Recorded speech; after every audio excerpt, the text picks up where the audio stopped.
अस्सलाम वालेकुम and very good morning. सुबह पाकिस्तान के साथ मैं हूं आपकी मेजबान जरिया बारिफ और मेरे साथ हैं मोहम्मद शुएब। जुम्मा मुबारक। एनर्जी इतनी ज्यादा इसलिए है क्योंकि हम पिछले 3 दिन से लगता है सिर्फ और सिर्फ खा रहे हैं, पार्टीज हो रही हैं फैमिली के साथ, दोस्तों के साथ, और पार्टीज का सिलसिला खत्म हो नहीं रहा। लग ये रहा है कि जरियाब ने पूरे 500 ग्राम वजन बढ़ा लिया है। नहीं, 500 ग्राम तो नहीं बढ़ाया, लेकिन कुछ ना कुछ तो बढ़ा होगा, क्योंकि पूरी कोशिश ये थी कि चीट ना कर सकूं रमजान में। लेकिन फिर भी क्या रोजे होते हैं ना, आप कुछ ना कुछ ऐसा बना लेते हैं, फिर आपने कुछ ना कुछ ऐसा खा लिया, क्योंकि फ्रूट चाट में आपने क्रीम डाल ली तो वो डेफिनेटली वहां पे भी आपकी जो है ना फैट्स वहीं से प्रोड्यूस होना शुरू हो जाते। तो ऐसे में सिर्फ मैं नहीं, बहुत सारे लोग ऐसे हैं जिन्होंने वेट पुट ऑन किया है, लेकिन साथ ही साथ हम ये कहेंगे कि उसका इलाज भी हम कर सकते हैं, क्योंकि रमजान तो गुजर गया। रमजान के बाद डाइट को किस तरह से मेंटेन करना है उस पर बात करेंगे। तो आज प्रोग्राम में हमें ज्वाइन कर रही हैं आपकी हमारी प्यारी Sonia Lodhi.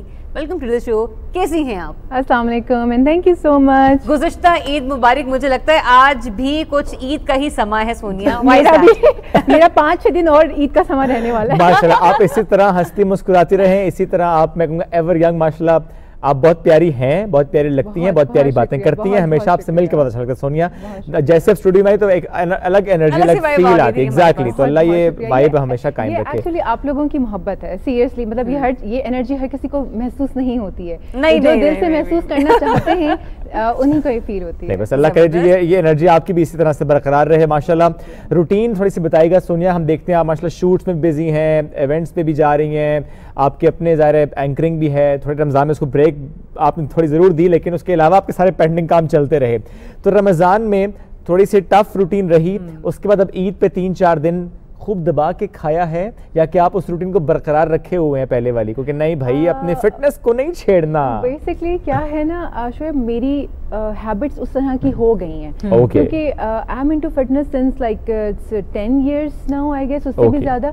So you know वो आपकी बॉडी टाइप, आपका खाना पीना अकॉर्डिंगली फिर वो हो जाता है। तो अब ऐसा होता है कि मेरे साथ ही होने लगा, अगर मैं 2 चम्मच ज़्यादा कुछ खा लूँ तो मुझे ना साइकोलॉजिकल इश्यूज आना शुरू हो जाते हैं। मैंने खा लिया, मैंने खा लिया, मैंने खा लिया। एंड आप फिर करती क्या अगर ऐसा हो जाए किसी वक्त, अगर खा लिया थोड़ा ज़्यादा? मैं फिर फास्टिंग मोड में चली जाती हूँ। मैं नेक्स्ट मील अपना स्किप करती हूँ, क्योंकि मुझे पता है कि जी अभी तो ईद चल रही है, कोई जिम शिम नहीं खुला है, कोई वर्कआउट नहीं होने वाला है। तो फिर डाइट के थ्रू आप कंट्रोल में रहते हैं। जैसे हमारे यहाँ तो रिवाज है ना, खूब डट के खाओ, डट के बहुत ज्यादा। हाय हम मोटे हो गए हैं। मुझे समझ भी नहीं आता, फिर लोग कंप्लेंट करते हैं क्यों है।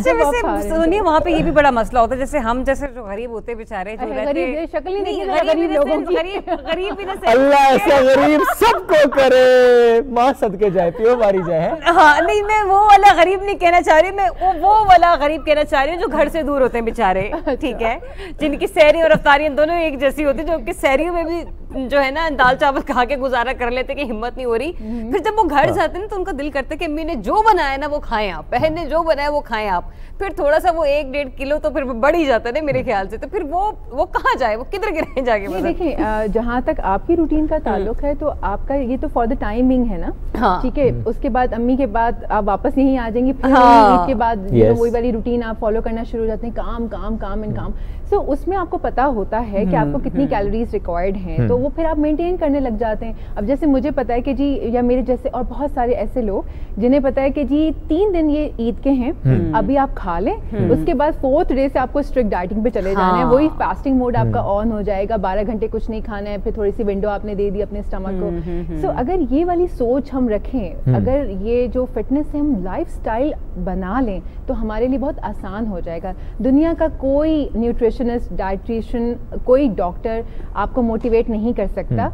वो सब आपको डाइट प्लान दे सकते हैं, वर्कआउट प्लान दे सकते हैं, करना आपने खुद है। आप खुद नहीं कन्विंस नहीं होंगे क्या हमें करना है। लेकिन सोनिया, जब हम डाइटिंग की बात करते हैं, बिलखुसूस अगर हम रमज़ान में फास्टिंग जिस तरह हमने देखी, तो थोड़ा सा ना उसका असर हमारे चेहरों पर आता है, सबसे पहले आता है। थोड़ा डलनेस हो जाती है, वीकनेस अगर हो तो वो सबसे चेहरे पर आती है। तो आप ऐसा क्या टोटका करती हैं सोनिया कि आप डाइटिंग भी करती हैं लेकिन आपके चेहरे पे वो शादाई बरकरार रहती है? देखिए इसके 2 रीजन। एक तो ये कि डाइट उसको करने का भी एक तरीका होता है। ठीक है, हमारे यहाँ डाइटिंग के नाम पे फाका खुशी होती है। सॉरी, मतलब यूजुअली यही होता है बिल्कुल ना, ठीक है, कि वो लंबा तरीन एक गैप होता है और उसके बाद थोड़ा सा खाएंगे, जाहिर सी बात है बॉडी को एनर्जी रिक्वायर्ड है, वो फैट से फिर आपके लेती है, लेकिन वो फिर बहुत ज्यादा जब लेना शुरू हो जाती है वो आपके फेस के ऊपर आ जाता है। तो आपको अगर कैलोरी डेफिसिट में रहना है तो भी एक तरीकेकार है उसका भी, ऐसा नहीं कि बिल्कुल ही फाका खुशी में आप रहें।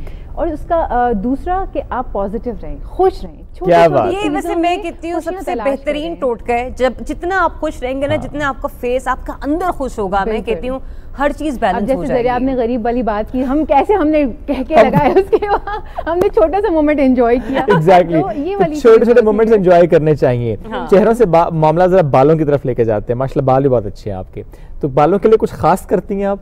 बिल्कुल, बालों के लिए बालों की एक्सरसाइज होती है कोई? बालों की एक्सरसाइज तो पार्लर में जाके होती है। वो हमारा बालों का जिम वो है। कैराटिन ट्रीटमेंट्स हो गई हैं, ऑयल्स आजकल बड़े अच्छे अच्छे निकल आए हैं। बल्कि हमारी बड़े मशहूर एंकर पर्सन है, उन्होंने हैदर साहब जो है, अली हैदर, उन्होंने एक ऑर्गेनिक ऑयल इंट्रोड्यूस करवाया। बिल्कुल, अली को मैंने भी कहा था और अभी तक मेरा ऑयल नहीं आया। अली देखो बहुत जबरदस्त है यार, और वो भी मैंने यूज किया। उसके बाद यहाँ पे कितना मसले की बात होती है, क्योंकि ये सिर्फ मेरा मसला नहीं कि मैं मीडिया में हूँ, आप खुद भी उसी तरह के हर एक मरहले से गुजर रही होती हैं।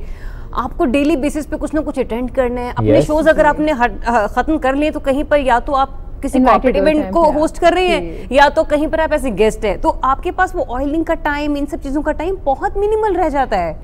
आप ये करें, ऐसे तमाम लोगों को मैं मशवरा दूंगी कि ऑयल लगा के घंटों नहीं रखना होता। 20 मिनट 30 मिनट 15 मिनट जो है ना वो भी ठीक है। जैसे अब आपको है कि जी आप थोड़ी देर में शावर लेने वाली हैं, तो सोचते ही तो हम शावर नहीं लेना शुरू कर देते। तो जैसे ही आप शावर का सोचे, सबसे पहले ऑयलिंग कर लें, 15 मिनट इसमें निकालें आप, और फिर आप रेगुलर शैम्पू कर लें। क्योंकि देखिए जो चीज आप करना चाहते हैं ना वो आप कर लेते हैं। और अगर आप खुद से मोहब्बत करते हैं, देखिए जो रूह है वो इसी बॉडी में है ना। बिल्कुल। तो अगर ये बॉडी हेल्दी रहेगी, इसका आप ख्याल रखेंगे, तभी आपका लाइफस्टाइल अच्छा होगा, हेल्दी आप रहेंगे, अच्छा सोचेंगे।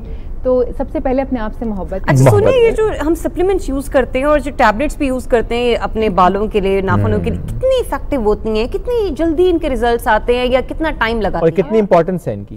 देखें, कुछ जगह मतलब कुछ लोग ऐसे होते हैं कि जिसमें नेचुरली चीजें जिनके अंदर नहीं बन रही होती हैं ड्यू टू सम रीजन। ठीक है। सो हमें फिर जाहिर सी बात है वो आउटसोर्स, जैसे कुछ कंपनीज में आउटसोर्स करते हैं हम, तो ये वही वाली कहानी होती है, हम आउटसोर्स कर रहे हो। लेकिन इसके लिए बड़ा जरूरी आप मालूम हो कि कमी किस चीज की है। एग्जैक्टली, वो आपको डॉक्टर खुद ही बता देता है। कुछ लोगों के नाखून बिल्कुल बारीक हो जाते हैं, पेपर जैसे हो जाते हैं, या बाल बहुत गिर रहे होते हैं। जिन्होंने बहुत ज्यादा करवाए ना, उनके तो बहुत ज्यादा बफ के बाद हो जाते हैं, जिन्हें एक्रेलिक बहुत ज्यादा करवाए। वो जब आप इस तरह के सप्लीमेंट्स के ऊपर आते हैं या वैसे भी मल्टीविटामिन्स के लिए, तो सबसे पहले अपना वाटर इनटेक बढ़ाइए। सबसे वेरी राइट, ये तो समझे ये पहली टिप है। जो भी आप मल्टीविटामिन्स लेते हैं उसके साथ पानी ज्यादा पीना। 2 गैलन भिजवाइएगा प्लीज। आप मल्टीविटामिन का 1 गैलन खा लिया? नहीं, मैं तो पानी की बात कर रही हूँ यहाँ पे। और दूसरी एक इम्पॉर्टेंट चीज ये कि जो भी आप इस तरह की सप्लीमेंट लेते हैं, जो कि स्पेशली आती है नेल्स, हेयर्स और इस तरह की जो आती हैं, उनको बस 30 दिन का ही इस्तेमाल काफी होता है। उसके बाद ब्रेक देना चाहिए, मिनिमम 3 महीने का। अच्छा, जबकि मैंने लोगों से ये कहते हुए सुना है कि आपको 1 क्वार्टर यूज करना चाहिए। यार ये डिपेंड करता है, कुछ जो होती है वो इतनी हार्ड होती है, वो 30 डेज के लिए इनफ काफी होती हैं। कुछ होती है जिनको आप क्वार्टरली मतलब यूज करें 3 मंथ्स, वो उसके ऊपर लिखा हुआ होता है कि ये आप कंटिन्यूअसली 3 महीने इस्तेमाल करेंगे। उसके पीछे जो प्रिकॉशंस हैं वो जरूर पढ़ें। कोई भी दवा इस्तेमाल करने से पहले उसके डब्बे पे जो दी गई डायरेक्शंस होती हैं, जो हिदायत होती हैं, उन्हें पहले पढ़ें, उसके बाद फॉलो। और डॉक्टर से डिस्कस जरूर करें, बिकॉज पर्सन टू पर्सन चीजें वेरी कर रही होती हैं, उनकी एज को देखते हुए, उनकी वेट को देखते हुए, उनकी रिक्वायरमेंट को देखते हुए। अब सुने, चूंकि 30 दिन सुबह सहरी के वक्त उठते थे, खाते थे, अब जब सहरी वाला मामला नहीं है तो सुबह उस टाइम भूख तो लग जाती है। अब आजकल 3 बजे ना खुद ब खुद ही आंख खुल जाती है कि पेट कहते हैं भाईजान कुछ खिलाओ हमें। अब वो साइकिल बन गया है, अब बायोलॉजिकल साइकिल ऐसी बन गई। तो आपके साथ भी ऐसा हो रहा है? मेरे साथ नहीं हो रहा, मैं तो टूनो के सो जाती हूँ। आपके साथ हुआ कैसे? नहीं, मैं भी यही वाला हाल है। मेरे साथ तो हर साल ही होता है। सोने का मौका तो मिले, 15-20 दिन लगते हैं। भी लोग है ना, हम नींद के कसम से, मतलब यानी कि सुबह में आप लाइव कर रहे हैं, दिन में आप शूट्स निकाल रहे हैं, शाम में आप रिकॉर्डिंग्स निकाल रहे हैं, मतलब कोई हाल है। नींद की तरसी हुई है, खाने को तरसी हुई, याद तेरा क्या बनेगा? गरीब लोग, तुम लोग मानते ही नहीं हो। शादी कराते हैं आपकी, मेरा ख्याल है, तो उससे क्या गुर्बत खत्म हो जाएगी? तन्हाई खत्म हो जाएगी। तन्हाई खत्म हो जाएगी ना। अभी तो अम्मी याद आ रही है, तो फिर तन्हाई खत्म हो जाएगी। ड्रामेबाज, आगे कंटिन्यू करो। नहीं, शर्मा गई है हमारी मशरक़ी लड़की, जरा शर्मा जाती है। You are blushing. No I am not. क्या हो गया यार?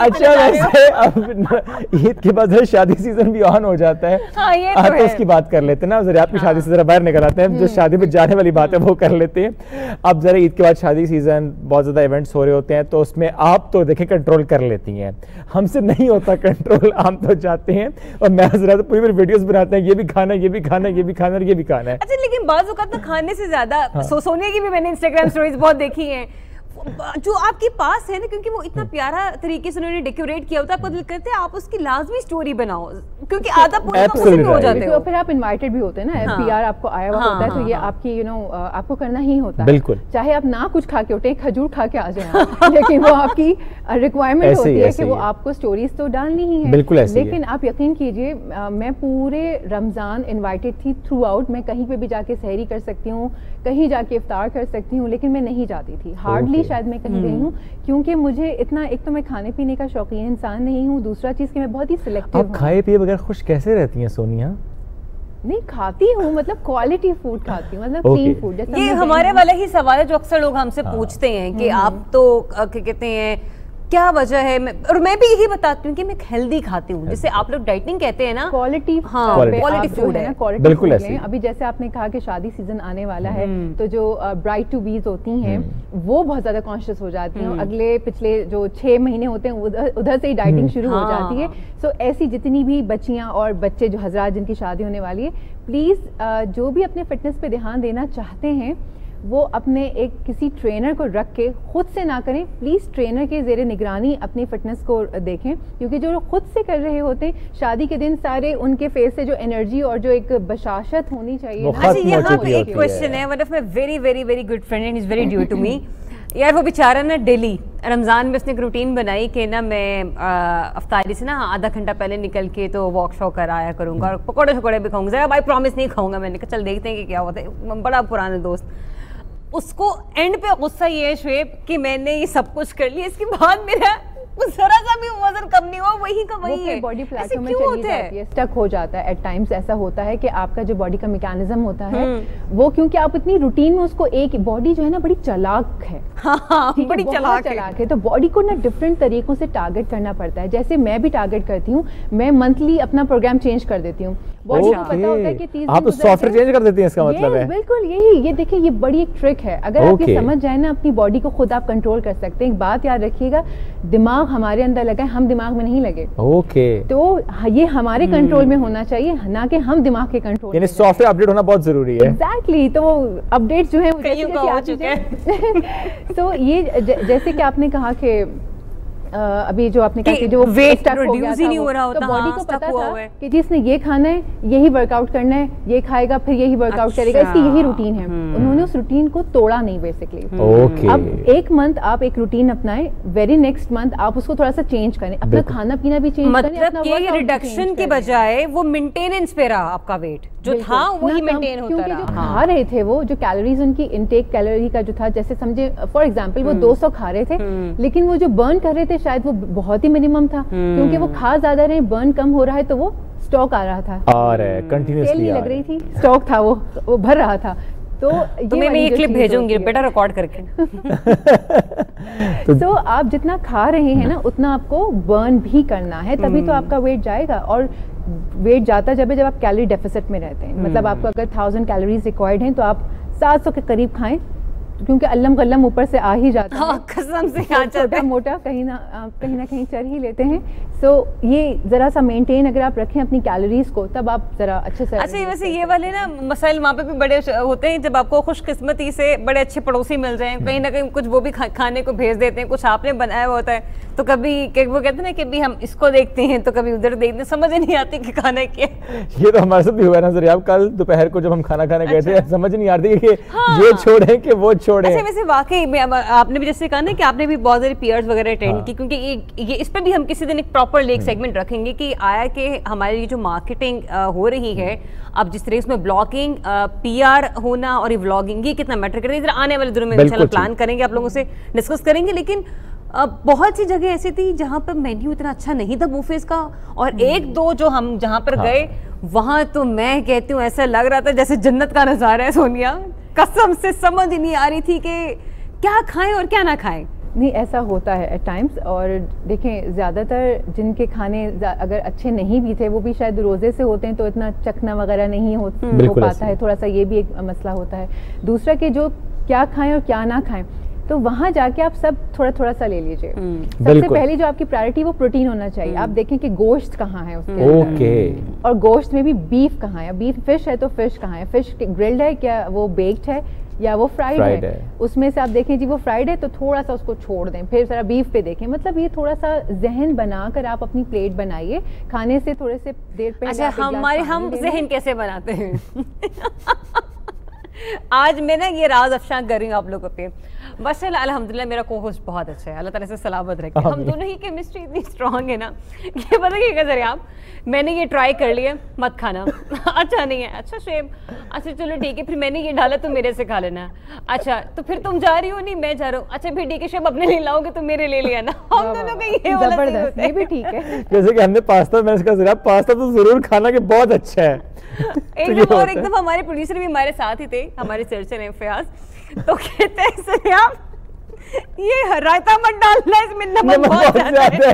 तो हमने वो रायता फिर नहीं डाला, लेकिन जाके हमने तो छेड़ा, हमने कहा हम तो जस्ट रायता खा के उसमें नमक ज्यादा नहीं था, तुमने गलत रायता डाल दिया था, हमने उसे छेड़ा भी। तो ऐसे काम किया करें ना, अपनी टीम छोड़ दिया करें, तुम जाओ चैलेंज चेक करो, तुम जाओ स्वीट डिशेस चेक करो, मैं राइस की तरफ बढ़ता हूँ, ताकि सब जाके रिपोर्टें लेकर आए कि हाँ यहाँ पे यही अच्छा है, प्लेट बनाया। बिल्कुल ऐसे फिर एंड पे हम कहते हैं अच्छा जब डिसाइड हो गया क्या अच्छा अब हम खाएंगे वो जो सबसे अच्छा लगे। यही होता है ना समहाउ के हमारी टेबल पे या दस्तरखान पे इतने सारे लवाजमात होते हैं, और अम्मियाँ या जो हमारे जो किचन में जो लोग होते हैं वो बड़ी शौक से बना रहे होते हैं, तो उनका वो शौक देखते हुए भी, और हम जो पूरे रमज़ान फास्टिंग में होते हैं तो वो भी थोड़ा सा हम चाह रहे होते हैं कि जो अच्छा अच्छा कुछ खाना मिले, तो हम टूट पड़ते हैं, कंट्रोल नहीं हो पाता। सो मैं यूजुअली उन लोगों को कहती हूँ कि ठीक है, वो एक मोहब्बत से बना हुआ खाना है, एक त्यौहार है, तो आप अपनी डाइटिंग साइड में रखें, लेकिन 3 दिन के बाद आप फिर थोड़ा सा आप उस पर आ जाएं। लाइक आपको ये नहीं कि चौथे दिन भी चलो मैं ये भी खा ही लेता हूँ, फिर 5वें दिन भी ये भी खा ही लेता हूँ, फिर वो खाने पर फिर वो सिलसिला चलता ही रहता है, फैट कर आज भी मैं आ ही जाता हूँ, आज भी मैं आ ही जाता हूँ। इसीलिए वो जो 3 दिन हैं तो ये बड़े मोहब्बत के दिन होते हैं, बड़े खुलूस के दिन होते हैं। अम्मियाँ या बहनें जो बनाती हैं वो भी बड़े दिल से बनाती हैं। तो आप ये बताएं, आपने ईद के दिनों में क्या बनाया या क्या बनाना ज्यादा पसंद करती हैं कि एटलीस्ट ये चीज तो पक्की है, कंफर्म है, क्योंकि मियाँ जी भी कह रहे हैं, बच्चों की भी बड़ी फरमाइश है, तो ये 1-2 चीजें होती हैं जो कि लाजमी 3 दिनों में से बन ही जाती है। की तो क्या फरमाइश होगी, मैं खुद बड़ी मेहमान नवाज हूँ, मुझे खुद बहुत पसंद है। हमें क्या पता जो आपने कहा है ना, ये नाजरीन फोकस किया जाए, हमें क्या पता, हमें बताया जाए, हमें बताया जाए। मुझे पता होता तो मैं बना के ले आती है, बल्कि एक प्रोग्राम ना सुबह पाकिस्तान आप मेरे घर से कर लीजिए। बिल्कुल ठीक है, आप प्लीज बताएं। नाश्ता वाश्ता वहीं सर्व होता रहेगा, मेहमान भी आते रहेंगे साथ में। सो मुझे किचन में जाके सबसे पहले तो शीर, आपको पता है जब तक शीर ना बने तो मजा ही नहीं आता, मीठी ईद ही नहीं लगती है वो। शीर के अलावा मुझे चिकन बिरयानी बनाना बहुत पसंद है। हमारी 2-4 चीजें हैं हमारी फैमिली में, मतलब वो बनती ही फॉर श्योर बनती है, मतलब सबको पता है कि जी बननी जैसे बड़ी ईद पे कलेजी फॉर श्योर, दस्तरखान की जीनत जो है बनी है। सबसे पहली डिश तो इधर चिकन बिरयानी, वो भी कराची वाली, स्पाइसी वन, कराची वाली। तुम तो छोड़ ही दो ना स्पाइसी वन, कल तो खाई थी जरा बहुत स्पाइसी थी, लेकिन खा ली। ये तौबा इनके घर, इसके घर तो जो परहेजी खाना बनता है ना सोनिया, अल्लाह की कसम, नॉन स्पाइसी, कराची से ही है ना। नहीं नॉन स्पाइसी, लेकिन हम 6 साल ऐसे कराची जो है ना बहुत ही कोई नॉन स्पाइसी खाना खाते हैं। कभी कभी इसका इतना बेतुका सैंडविच भी मुझे खाने को मिलता है जब मुझे बहुत भूख लग रही है, लेकिन स्पाइसी बहुत अच्छी बात होती है, बहुत अच्छी चीज होती है, स्किन के लिए भी बड़ा अच्छा होता है। हाँ, लेकिन एक्चुअली मैं तो कभी कभी कहती हूँ ये शेप अनम ने बच्चों का बनाया होगा, तुम उठा के लेके नहीं जरा, हम सबको यही बनता है, अब यही बनता है, बाकी आदत हो गई है उसकी। लेकिन हाँ कभी कभी वो कराची की बिरयानी जब खा लें तो एक वो याद ताजा हो जाती है, या कोई हर्ज नहीं है। अब जैसे मैंने आपसे कहा ईद का जो मौका है उसके ऊपर तो जरा मसाले वसाले जायज होते हैं, बिल्कुल ऐसे ही। तो चिकन बिरयानी हो गई आपकी, और अच्छे सा सैलेड हो गया, मीठे में 1-2 चीजें। अच्छा मेरा मानना है कि अपने आप को अंदर से जलाने से बहुत बेहतर है यार यखनी वाला पुलाव बना लो, और वो मैं कितनी बहुत मजे का। जो बात बिरयानी में है फिर वो पुलाव में तो नहीं है ना। पुलाव एक अपना रॉयल अपना, लेकिन ज़रा सुने उसमें दिया ना कि कराची में ज़रा बिरयानी, जैसे आप ऊपर आए तो लाहौर में तो खैर पुलाव, इस्लामाबाद आने पे तो बिरयानी नाम पे भी पुलाव ही मिलता है, तो इसलिए ये एक डिफरेंस है। बट कराची वालों को अगर पुलाव देंगे कहेंगे भाईजान किधर नहीं खाना ये। दिल्ली वाले का जो पुलाव होता है वो तो खुशबूदार, क्योंकि मेरी नानी जो है वो दिल्ली से बिलोंग करती है, नाना नानी वगैरह। सो हमारे यहाँ तो खाने मेरे नाना नानी भी खुशबू और कोरमा जो देगी कोरमा होता है वो सारी, और हैदराबादी मसाले, ये सब कुछ खुला मसाला जो होता है वो हम लोग तो बहुत उसके बारे में पर्टिकुलर हैं कि जी ये मसाले इसमें डलने चाहिए। कोरमा है तो वो जब तक के लाल उसका जो उसके ऑयल का जो कलर होता है और मेरे अम्मा पंजाबी है सोनिया, उनको इतनी चिड़ है इससे, इतनी चिड़ है क्योंकि नानो क्योंकि हाँ हिंदुस्तानी है ना, तो वो सारे मसाले का इस्तेमाल, जैसे जायफल होती है, जबतरी होती है, फूल होता है जो जलता है, बादियान के फूल जो होते हैं, तो वो तो कहते हैं इन्हें दब्बा से ना चले, खीर में गरम मसाला पान लेकिन हर तरफ का एक कल्चर है, रिवायात हैं, तरीकेकार हैं। वक्त पर कम है तो आखिर में जरा से ये पूछते हैं कि सोनिया इस ईदी दी ही है या किसी से ली भी है? नहीं लेती हूँ, मेरे बड़े भाई हैं देते हैं तो वो अब तो माशाल्लाह से ऐसा है ना कि बस जाके हम खामोशी से खड़े हो जाते हैं तो वो खुद ही एनवेलप दे देते हैं। ये भी बड़े चिल से, उन्हें पता है इसने आके मांग नहीं है तो हमारे यहाँ एनवेलप्स क्या जो एक नया रिवाज आया है, ये बिल्कुल मैं यही कहने लगी थी, हाँ देते हैं। दूसरा ये मुझे जो खुद देने अच्छा लगता है, मुझे एनवेलप्स के अलावा मैं अपने जो छोटे मेरी नीस हैं उनको मैं छोटे छोटे गिफ्ट्स भी देती हूँ, पैसों से ज्यादा उन गिफ्ट्स को लेके खुश होती हैं। तो ये जो त्योहार है ना, ये मोहब्बत बांटने ने भी इस दफा गिफ्ट्स का इंतजाम किया था। मेरे घर हमें क्या पता भाई, वो घर में जितने बच्चे हैं, यानी मेरे बच्चों के अलावा भी सारे बच्चे बहन भाइयों के, तो उन सब के लिए गिफ्ट्स का एहतमाम, तो हमें जरा ज्यादा अच्छा गिफ्ट्स का लगता है। ये हमने बड़ों से भी सीखा कि ज्यादा गिफ्ट्स हम लोग देते हैं। एनीवेज आपको क्योंकि नहीं पता तो आपको हम गिफ्ट देंगे, और चूंकि हमें नहीं पता कि आपने ईदी दी है तो इसलिए हम ईदी लेंगे। तो जनाब ये लेंगे और लिफाफे देंगे, बिल्कुल ठीक है। वाली बात यहाँ पे बैठ के आप ना करें, नहीं लिफाफे वाली बात बिल्कुल हज़फ कर दी जाए। ईदी की बात हो रही है, ये खुशियां बरकरार रहे आपकी, ये ईद चौथा दिन, लेकिन इसी तरह खुशियां बरकरार रहे जनाब। बहुत शुक्रिया सोनिया, आपने वक्त निकाला, और वाकई ईद में वक्त निकालना जरा कम मुश्किल हो जाता है, बट एनीवेज आपने निकाला, बहुत शुक्रिया। नाज़रीन ब्रेक की तरफ बढ़ने, जब ब्रेक से वापस आएंगे तो कुछ और मौज़ूआत हैं आज हमारे इस प्रोग्राम का हिस्सा, उनके लिए आपको देखना पड़ेगा सुबह पाकिस्तान, तो साथ रहिए। Let's take a break.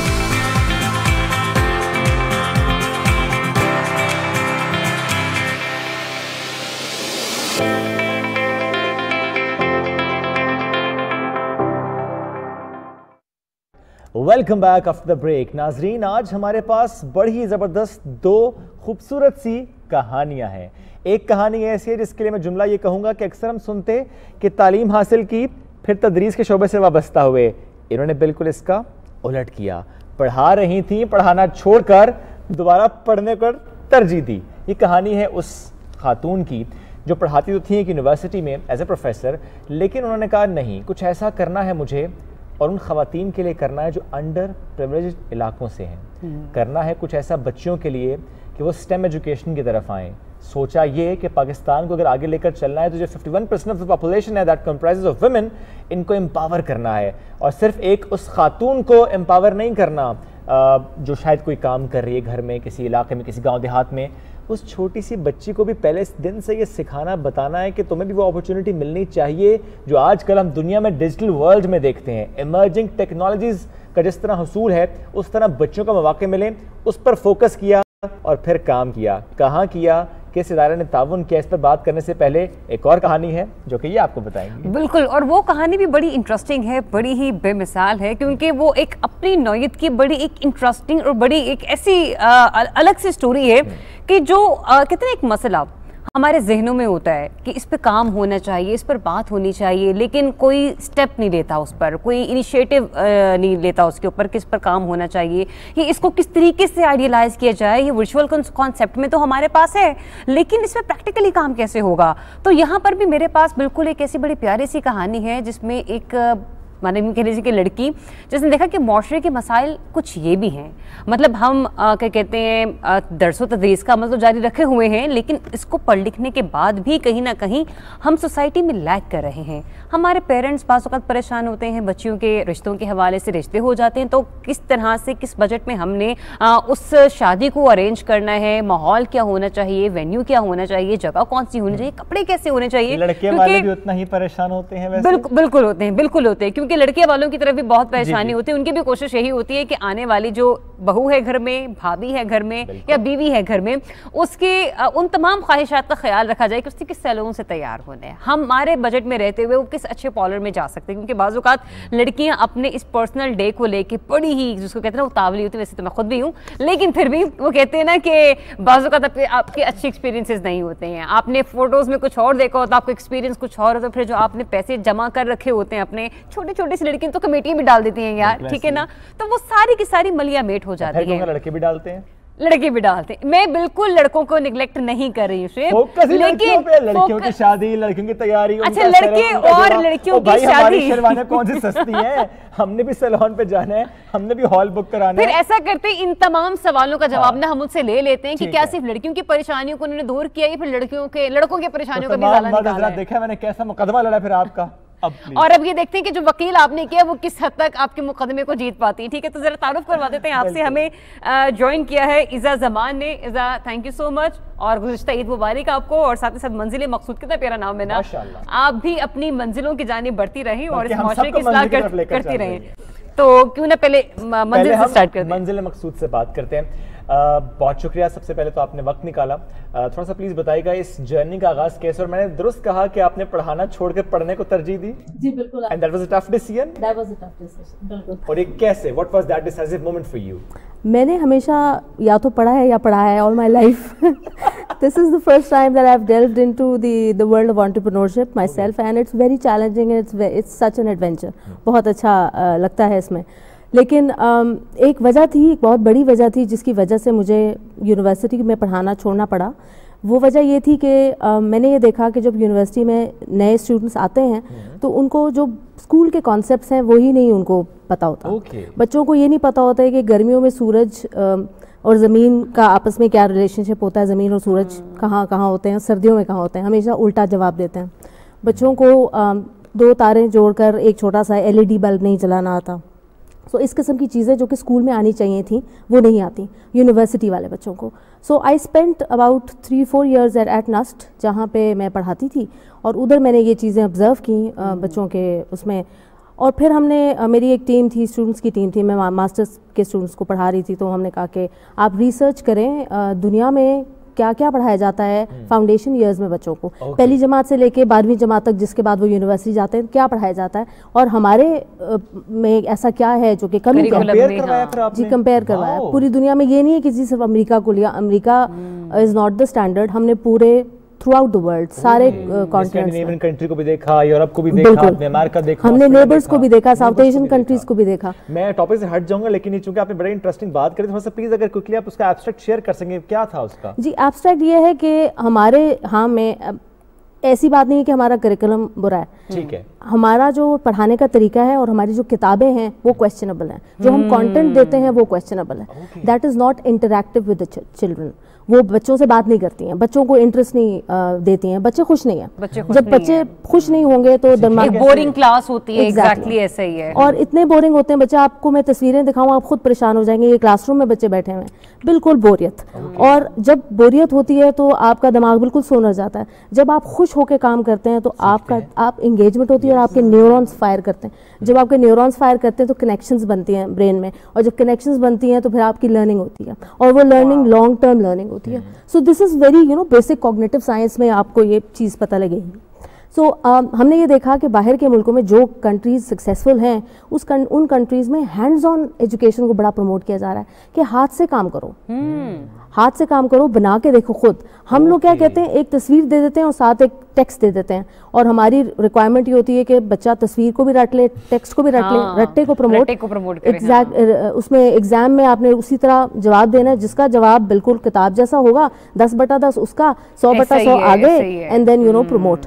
तो ये चीज़ नहीं है, क्योंकि आपने खुद भी अपनी ज़िंदगी में इस तरह देखा होगा कि जब आपने रट्टा लगाया उस दिन आप कमरे से बाहर निकले हैं और वो रट्टा बिल्कुल उड़ गया। और उसके बाद जब प्रैक्टिकल लाइफ में बच्चा फेल होता है तो फिर सवाल करते हैं ये बच्चा तो 100/100 ले रहा था, ये फेल कैसे हो गया? हो गया जी बिल्कुल। और जब ये एकेडमिक उससे निकल के करियर ओरिएंटेड में आते हैं, प्रैक्टिकल में आते हैं, तो बिल्कुल ही बंदा कहता है कि यार ये क्या था? अच्छा, ये मामलात ना, ये मसाइल है मैंने उन बच्चियों में भी बहुत ज़्यादा देखे हैं, क्योंकि मेरे अपने बहुत ज़्यादा एक दो दोस्त ऐसे हैं जो आज भी मुझसे जब फ़ोन पे बात करते हैं ना, मैं 5वीं क्लास तक तो पोजीशन होल्डर थी, उसके बाद मतलब इनके 4th 5th मतलब, लेकिन एक ऐसे स्टूडेंट जिसने हर चीज़ में एक्स्ट्रा करिकुलर एक्टिविटीज़ में पार्टिसिपेट किया, और वो चीज़ मुझे, जिसने मेरा मोराल हाई किया, मुझे आगे लेके गई। माजत के साथ हमारे कुछ बच्चे ऐसे होते हैं जो पोजीशन होल्डर होते हैं, जैसे आप कह रही हैं, वो सिर्फ किताबों तक महदूद रह जाते हैं और फिर प्रैक्टिकल लाइफ में ना वो उस तरह से ग्रो नहीं कर पाते, कॉन्फिडेंस ही नहीं आता, स्किल्स नहीं होती, इस दौर की रिक्वायरमेंट है। एग्जैक्टली, तो वो एक बड़ा मसला बिल्कुल ऐसी है। अब मैं थोड़ा सा हम क्विकली आगे बढ़ते हुए,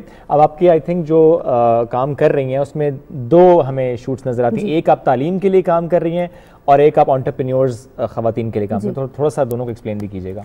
अच्छा, तो तालीम में मैंने ये किया कि जब मैंने कंपैरिजन कर लिया तो हमें ये पता लगा कि हैंड्स ऑन लर्निंग को प्रमोट करना है, प्रोजेक्ट बेस को प्रमोट करना है, तो हमने एक सप्लीमेंट्री करिकुलम बनाना शुरू किया, जिसमें हम जो भी पाकिस्तान में जो भी स्कूल कुछ भी पढ़ाता है, जो भी नेशनल करिकुलम फॉलो हो रहा है, चाहे सिंगल चाहे पुराने वाला, उसके साथ लर्निंग आउटकम्स के साथ अलाइन कर दी एक्टिविटीज़। कि अगर बच्चा फोर्सेस एंड मशीन पढ़ रहा है, जिसके रट्टे मारने हैं उसने, तो उस रट्टे को हम ब्रेक करें, उस विशस साइकिल को, by providing them some material, some hands on material, कुछ एक्सपेरिमेंट्स दे दें कि बच्चे आप ये करो, और टीचर्स को हम कहें कि आप इनको करवाएं। और आप देखेंगी कि जब आप फाइनल एग्जाम जब होने लगते हैं तो 1 महीना पूरा होता है जिसमें टीचर्स आपको रिवाइज करवाते हैं। आजकल रिवीजन शुरू हो चुकी है बच्चों की, जिनके अगले महीने एग्जाम्स हैं। बिल्कुल, तो अगर आप इस तरह हैंड्स ऑन करवाएंगी, साथ साथ बच्चों को करवाती रहेंगी प्रैक्टिकली, तो वो आपको नौबत नहीं आएगी कि आप रिवीजन की जरूरत ही नहीं पड़ेगी आपको। तो आपने ग्रेड 1 से स्टार्ट किया? जी, ग्रेड 1 प्री स्कूल के लिए भी था? प्री स्कूल में इस तरह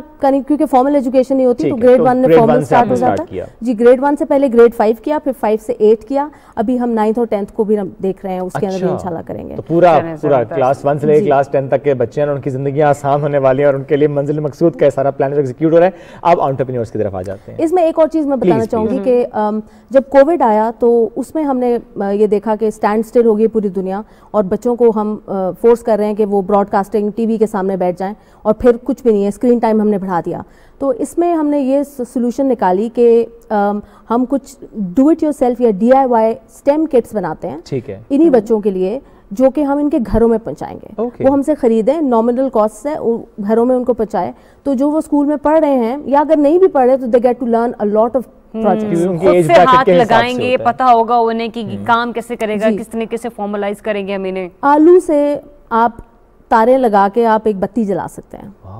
तो टमाटर, आलू, गाजर जो भी आपके घर में है, you can make a circuit. अगर हमारे एरिया का ट्रांसफार्मर ब्लास्ट हो जाए तो क्या हम सब्जी वाले से रुजू कर सकते हैं? ना मेरी बहन, ना इंज ना करी, इतना बड़ा आलू कहां से लाएंगे? नहीं, बोरियां रख लेंगे। अच्छा, बोरियां रख लेंगे, बिल्कुल। Plant based electricity generation is a new field, तो इंशाल्लाह आलू यहाँ से निकलेंगे, हम निकाल सकते हैं, और एयर फ्राइड पोटैटोस भी बन जाएंगे ऊपर। ठीक है। अब एंटरप्रेन्योर, सो इसके अंदर उस प्रोजेक्ट का नाम हमने रखा छोटे कारसाज। छोटे कारसाज, उसके अंदर हमारे पास डिफरेंट कैटेगरीज हैं। छोटे मेमार, आर्किटेक्ट्स, छोटे हिसाबदान, मैथ्स, छोटे फनकार, आर्टिस्ट, छोटे साइंसदान फॉर साइंस, और छोटे कारसाज फॉर इंजीनियरिंग। तो इसमें हम जो फ्यूचर रेडी वर्कफोर्स है वो प्रमोट करना चाह रहे हैं, करियर्स प्रमोट करना चाह रहे हैं। सो ये हमारी दिस इज समथिंग दैट बच्चे रोबोट्स भी बना रहे हैं। अब बच्चे रोबोट्स बना रहे हैं, बच्चे आर्किटेक्चर की फील्ड जिसको कहते थे जी मैट्रिक में ये आपके मेडिकल में नंबर नहीं आया, आपके इंजीनियरिंग में नहीं आया, चलो जी आर्किटेक्ट बना दो।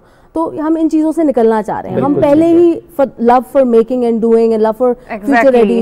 इस पर सवाल मेरा ये है कि अबैकस भी उससे भी सीखते हैं बच्चे? जी, एबेकस जो है छोटे बच्चे सीखते हैं। अच्छा, थोड़ी रहनुमाई भी कीजिएगा। कुछ पेरेंट्स ये सोचते हैं कि अगर हमने जो नॉर्मल मोड ऑफ एजुकेशन है उसके साथ अगर हमने स्टेम एजुकेशन की तरफ बच्चे को पुश किया किसी और इदारे के साथ मुंसलिक करके, तो वो हम आंगी नहीं आती इसमें और क्लैश। अच्छा, उसमें ये भी एक थोड़ा सा मुझे क्लियर कीजिएगा, किस उम्र के बच्चे को हम यानी कि पढ़ाई के साथ साथ उस तरफ जो है वो कनेक्टिविटी दे दें? आप शुरू से इनको बच्चों को करना तो शुरू से चाहिए, लेकिन क्या ये बात दुरुस्त है कि वो हम आंगी नहीं होती, या कि गलत तासुर? ये गलत तासुर। ठीक है, बिल्कुल ठीक। आप देखें 4 साल के बच्चे को आप एक पानी का बोल दें और उसको कुछ लकड़ी के पीसेस दें, कुछ रबर के, कुछ मेटल के, और उससे पूछें कि क्या चीज़ सिंक हो रही है, क्या चीज़ फ्लोट हो रही है, कुछ ना बताएं उसको, कोई कॉन्सेप्ट बताने की ज़रूरत नहीं है, बच्चा खुद ऑब्जर्व करेगा। यही बच्चा इस किस्म के एक्सपेरिमेंट्स करेगा जब ये जाएगा ऐसी जमात में जहाँ पे उसने कॉन्सेप्ट सीखने हैं या उसको पता होना चाहिए कि क्या है, तो दे वुड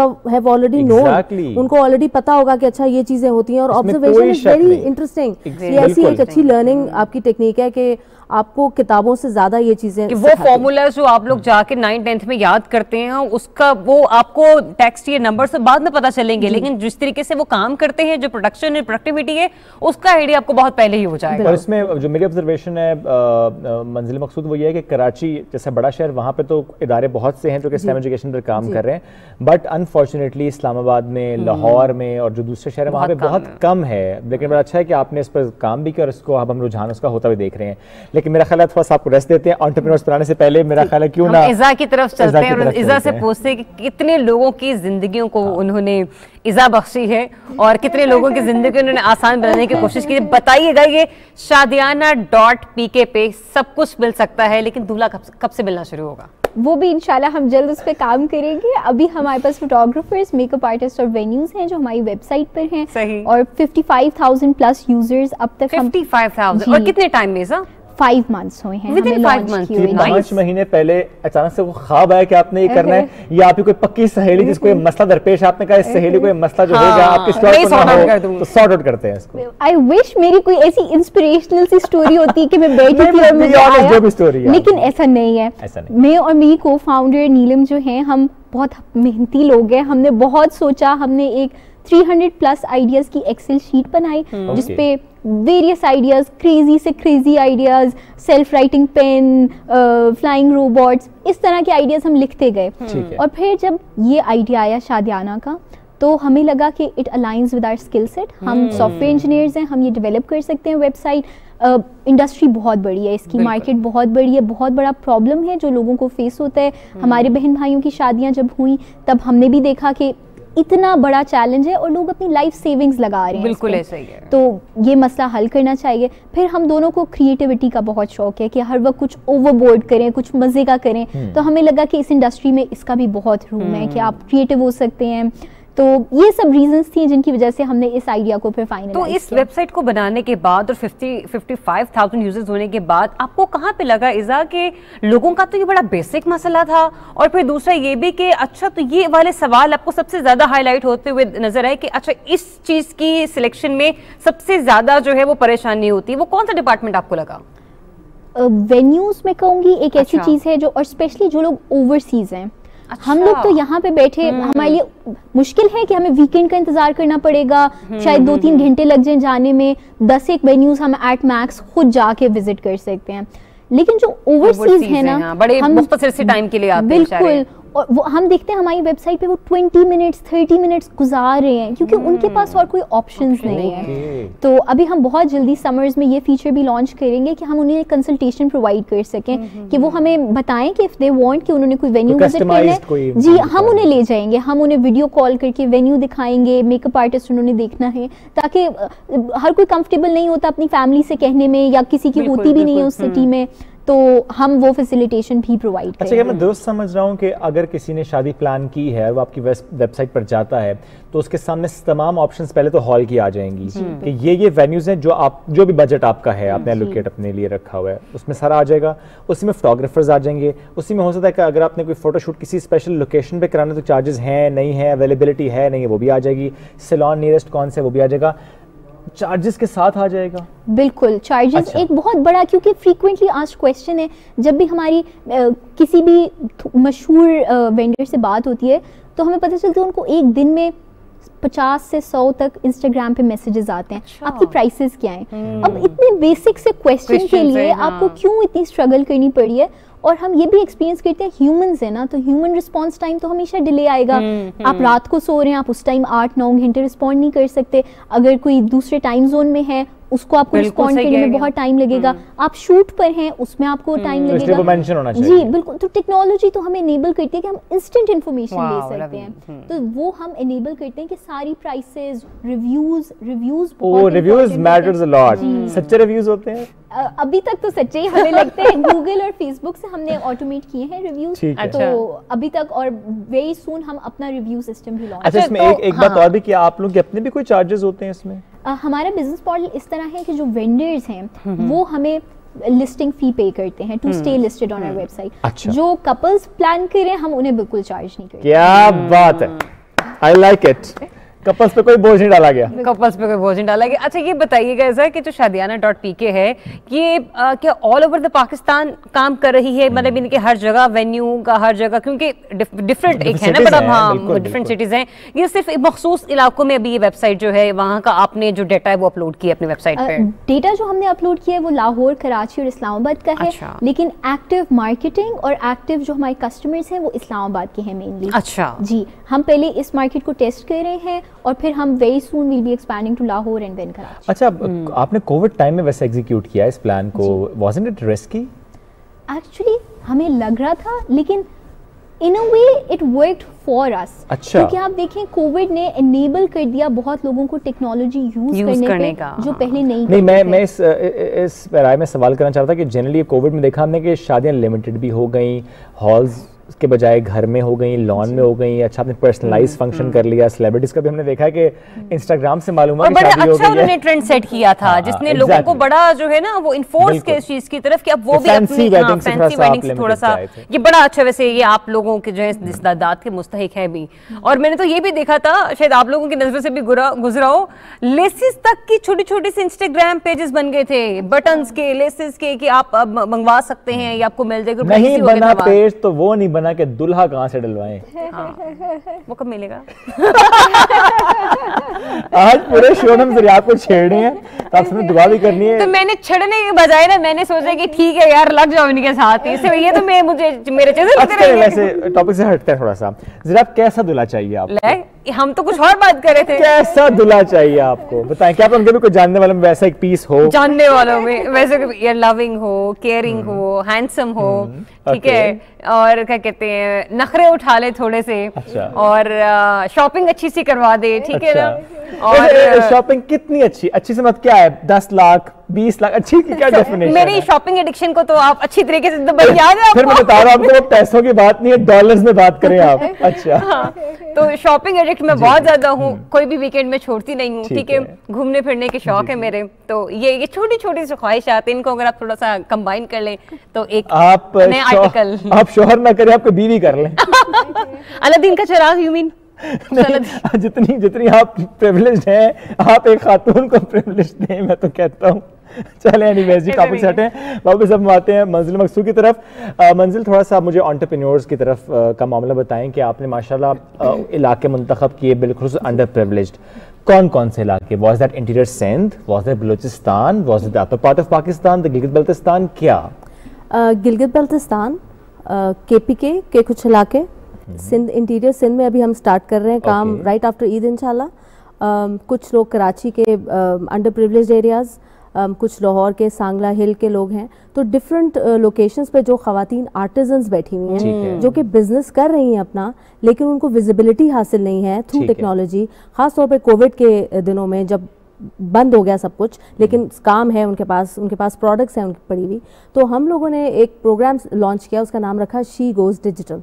तो उसमें ये खवातीन जो हैं या एस्पायरिंग एंटरप्रेन्योर्स, फॉर इंस्टेंस अगर मैं 6 महीने पहले अगर इनकी बात करती इज़ा की, तो perhaps Iza would have been part of that program, जिसमें हम उनको ट्रेनिंग देते हैं, बड़ी hands on training WhatsApp business के ऊपर, इंस्टाग्राम को यूज करने में, फेसबुक के ऊपर, और अपनी ई-कॉमर्स वेबसाइट बनाने में। तो अपने चार्जेस भी होते हैं कोई? जी, अभी जो हम लोगों ने स्टार्ट किया था वो स्पॉन्सरशिप थी। अच्छा। यूरोपियन यूनियन की स्पॉन्सरशिप थी, तो यानी फ्री ऑफ कॉस्ट हुआ? जी, वो फ्री ऑफ कॉस्ट हुआ। वंडरफुल। और इंशाल्लाह हमारी कोशिश यही है कि हम पार्टनरशिप्स और स्पॉन्सरशिप्स के साथ इसको करें ताकि उनके ऊपर फाइनेंशियल बोझ। मैं जरूर अनाउंस भी करूंगा यहाँ पे कि please the sponsors and partners do collaborate, क्योंकि ये एक कॉज है पाकिस्तान के साथ, उन खवातीन के साथ बिलखुसूस। जिस तरह उन्होंने कहा कि started from Gilgit Baltistan, KP के कुछ इलाके, बड़े शहर में कराची के कुछ इलाके जहाँ पर वाकई अंडर प्रिविलेज्ड खवातीन होती हैं।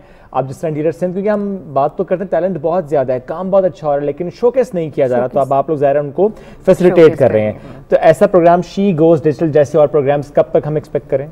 जी अभी इंटीरियर सेंड में अभी हम स्टार्ट कर रहे हैं। We are thinking we are actually working. एक प्रोग्राम होता है जो कि आप इसी इलाके में स्टार्ट करते हैं? नहीं, किसी इलाके में नहीं, इट्स एन ऑनलाइन प्रोग्राम। इसका फायदा ये है, और ये जो हमें खवातीन जो मिली हैं उनको भी जो सबसे बड़ा फीचर जो उन्होंने खुद रिव्यूज दिए हैं वो ये कि सबसे अच्छी बात उनको ये लगी है कि ये प्रोग्राम घर में बैठ के वो कर सकती हैं। उनको क्योंकि कोविड की रिस्ट्रिक्शन है, बाहर नहीं निकल सक रही थी, कुछ ऐसे टाइम्स आते हैं जिसमें बिल्कुल बंद हो जाते हैं आप, तो उन टाइम्स में इनको बहुत फायदा हुआ क्योंकि वो घरों में उन्होंने किया और अपने इंस्टाग्राम पे, फेसबुक पे, सारी जगहों पे प्रमोट किया, व्हाट्सएप पे उनके कस्टमर्स बढ़े, उन्होंने सेल्स की। कुछ लोग तो इंटरनेशनल सेल्स की तरफ चले गए। 2 खवातीन ऐसी हैं जो कि इंटरनेशनल सेल्स की बात आप करना चाह रहे हैं? नहीं, डायरेक्ट कस्टमर्स। हाँ, पाकिस्तान क्योंकि बाहर जो बैठी हुई खवातीन है उन्हें ईस्टर्न क्या कहते हैं कटोर पहनने को नहीं मिलता, उन्हें वो शलवार कमीज वगैरह या फिर जो कल्चरल आपको चीजें चाहिए थी वो नहीं मिलती, और फिर वहां पर डॉलर्स में मिलती हैं। याद है जब हम भी शॉपिंग पे गए थे वहां पे तो वही चीजें पाकिस्तान में मौजूद थी जो दुबई के मॉल्स में लगी, तो आपको डॉलर में पे करना पड़ता था। बिल्कुल ऐसे ही है। चलें ये तो जबरदस्त हो रहा है। फिर तो अभी इंटीरियर सिंध है, उसके बाद कौन सा प्लान है? हम लोग क्वेटा जाने का प्लान कर रहे हैं। क्वेटा वालों से हम बात कर रहे हैं कि वहाँ पे उधर भी हुकूमत से बात होती है, इंतजामिया से बात चले जाएं, फिर हमें भी लेके जाएं। बेसिकली हम चेंबर्स ऑफ कॉमर्स से बात करते हैं, जो वुमेन चेंबर ऑफ कॉमर्स होते हैं, वो फैसिलिटेट करते हैं। जी, वो फैसिलिटेट करते हैं, वो आइडेंटिफाई करते हैं कि ये खवातीन हैं, इन एरियाज में, सेक्टर्स में काम करी। हमारे पास सॉल्ट के अंदर हैं, सॉल्ट के जो प्रोडक्ट्स बनाते हैं, फूड इंडस्ट्री के लोग हैं, टेक्सटाइल, ब्यूटी, फैशन डिजाइनिंग, ये सारी चीजें जो हैं खवातीन जो घर में कुछ और चीजें बनाती हैं, ये सब खवातीन हैं जो कि काम करती हैं। तो खवातीन अपनी मंजिल मकसूद की तरफ बढ़ने के लिए मंजिल मकसूद के पास आना आपको होगा, डिजिटली पास आना होगा, वर्चुअली पास आना होगा। थैंक यू सो मच मंजिल मकसूद, ऑल द बेस्ट आगे प्रोडक्ट्स के लिए। और आपको हम अभी से सौंप रहे कि आप फौरी तौर पर दूल्हे डलवाएं, हाँ, और दुल्हने भी डलवाएं, ठीक है? आपको भी, और जो ही डलवाएं हमें बताएं, हम फिर दोबारा आपको बुलाएंगे। बिल्कुल ठीक है। बाकी आप यकीन जाने बहुत से मेहमान आते हैं हमारे शो में, लेकिन मैं जरूर ये कहूंगा कि 2 मेहमान शख्सियत ऐसी आई जिनसे बात करने का इतना मजा आया कि ये वाकई कॉज को लेकर चल रहे हैं। तो वो खवातीन जो कि एज एन एंटरप्रेन्योर आगे आना चाहती हैं, डिजिटल वर्ल्ड में कदम जमाना चाहती हैं, उनके लिए भी हमारे पास एक सोल्यूशन आ गया। और उसके बाद अगर शादी का एक खूबसूरत रिश्ता जिसमें आप बंधने जा रहे हैं, वक्त आपके पास नहीं है खुद प्लान करने का, तो फिर शादियाना.com। और इसमें हम लोग ये भी जरूर कहेंगे कि जिस तरह से ये 2 स्टोरीज हमने आपके साथ शेयर की है, ये प्लेटफॉर्म आपका है, पाकिस्तान टेलीविजन न्यूज आपका है, ये आपका चैनल है, ये आपका इदारा है, ये आपका प्लेटफॉर्म है, आपका शो है। अगर आपने भी कोई एंटरप्रेन्योर अपना कोई भी बिजनेस लॉन्च किया है, कुछ आप करना चाहते हैं, आपको कामयाबी मिली है, अपनी स्टोरी हमारे साथ शेयर कीजिए और बनिए सुबह पाकिस्तान के। बिल्कुल, एक छोटी सी ब्रेक की तरफ बढ़ रहे हैं, 10 बजे की हेडलाइंस, और उसके बाद दोबारा से प्रोग्राम कंटिन्यू करेंगे, साथ रहिए।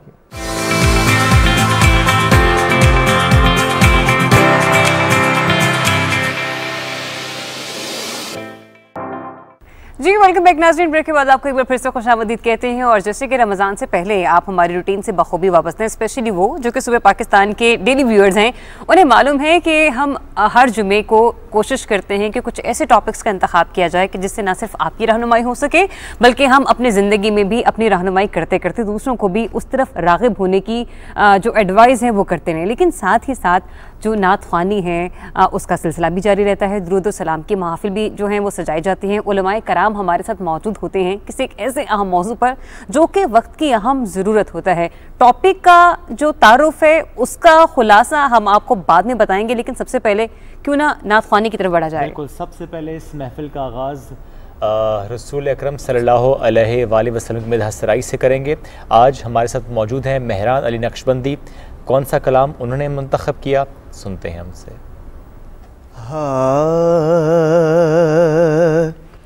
ए खत में रसूल मक्की मदनी कौनैन में तुम सा कोई नहीं, कोई नहीं। ए नूरे मुजस्सम तेरे सिवा, ए नूरे मुजस्सम तेरे सिवा, महबूब खुदा का कोई नहीं, हाँ कोई नहीं। ए खत में रसूल ये शान तुम्हारी है आका, ये शान तुम्हारी है आका, तुम अर्शे बरी पर पहुँचे हो, तुम अर्शे बरी पर पहुँचे हो। ज़ीशान नबी हैं सब लेकिन मेराज का दूल्हा कोई नहीं, हाँ कोई नहीं। ए ख़त्मे रसूल दिल किसको दिखाए चीर के हम, इसी आका मदावा कौन करे, इसी आका मदावा कौन करे।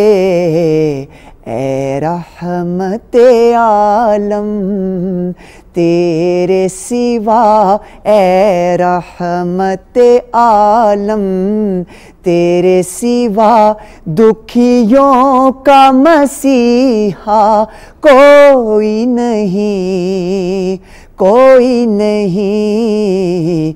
ए ख़त्मे रसूल खैरात मुहम्मद से पाक, खैरात मुहम्मद से पाक, किस नाज से कहते हैं मंगते, किस नाज से कहते हैं मंगते, किस नाज से कहते हैं मंगते।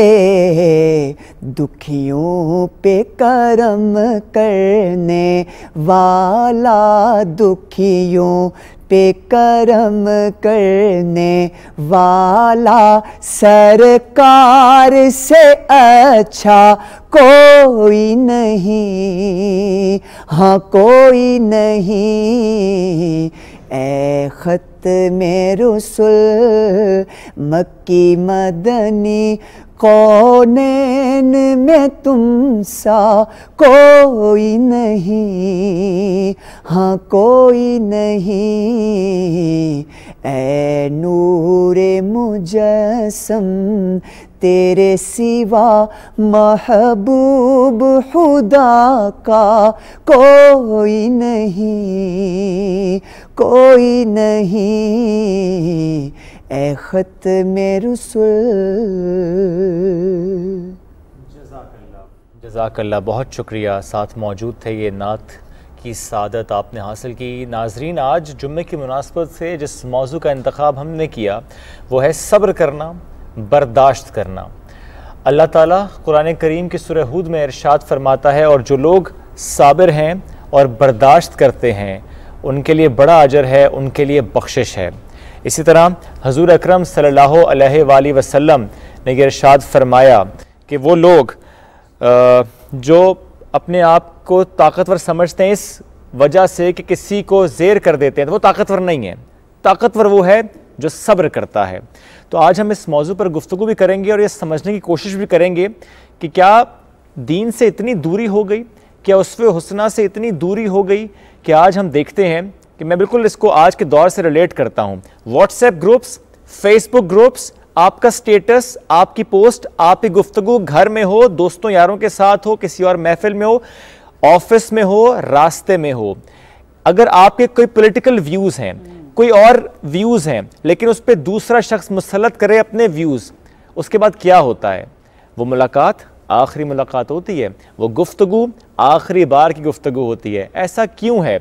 हम क्यों एक ऐसी गुफ्तगू नहीं करते जिसमें कंस्ट्रक्टिव आर्गुमेंट्स हों? हम क्यों किसी एक आर्गुमेंट को बेस बनाकर अपने रिश्ते, अपने ताल्लुक़, अपने नाते, अपनी मोहब्बत, दोस्ती सब ख़त्म कर बैठते हैं? दीन तो ये दर्स नहीं देता। रिश्ते, ताल्लुक़, नाते ख़त्म करना मेरा प्यारा दीन तो इसका दर्स बिल्कुल नहीं देता। तो आज हम इस अहम मौजू पर गुफ्तगू करेंगे। बिल्कुल, और इस पर हमारे जो मजहबी स्कॉलर्स हैं वो हमें ज्वाइन कर चुके हैं। तारुफ आपसे करवाते हैं। अल्लामा साकिब अकबर साहब हमें ज्वाइन कर रहे हैं। अस्सलाम वालेकुम सर, वेरी गुड मॉर्निंग। साथ ही साथ रिलीजियस स्कॉलर मुफ्ती मुनीर अहमद साहब भी आज प्रोग्राम में हमारे साथ शामिल गुफ्तगू होंगे। अल्लामा साहब, सबसे पहले आपसे आगाज़ करते हैं। शुएब ने यूँ तो बहुत सारे मामलात पर जो है वो निशानदही की है कि इस वक्त क्या क्या सिचुएशन है, लेकिन जो ऑन गोइंग सिचुएशन है, जिस तरह से माह रमज़ान के जो पहले अशरे में हमने देखा कि मुल्क में पॉलिटिकल जो टेम्परेचर था वो खासा हाई रहा। हर चीज़ बड़े जानते हैं, बेहतर तरीके से जानते हैं, इदारे भी जानते हैं कि क्या चीज़ पाकिस्तान के मफाद में है, क्या नहीं है। बहैसियत पाकिस्तानी शहरी हम लोग एक दूसरे के ख्यालात का एहतराम करना भूल गए हैं। एक दूसरे के जज्बात का इस कदर से मजाक उड़ा रहे हैं, या इस यूँ कह लीजिए, ना ये देख रहे हैं कि हम किसी खातून के बारे में बात कर रहे हैं, ना हम ये देख रहे हैं कि किसी मर्द के बारे में बात कर रहे हैं, लेकिन अपने नजरियाती इख्तलाफात को इस कदर गंदा और गलीज जुमलों में इस्तेमाल करें कि सामने वाला भी शर्मा जाता है। हम इस कदर पस्ती की तरफ क्यों जा रहे हैं? इसकी बुनियादी वजह क्या है कि अब हम बर्दाश्त ही नहीं कर पा रहे हैं। बिस्मिल्लाहिर्रहमानिर्रहीम। एक तो ये कि मौजू बहुत अहम है और रेलिवेंट है असरी पाकिस्तान के तनाजुर में भी और वैसे भी आम दुनिया को देखा जाए, और इंसान के लिए जिन चीज़ों की ज़रूरत है उनमें से एक ये सब्र, बर्दाश्त, हौसला, इस्तकामत, ये बड़ी ज़रूरी चीज़ें।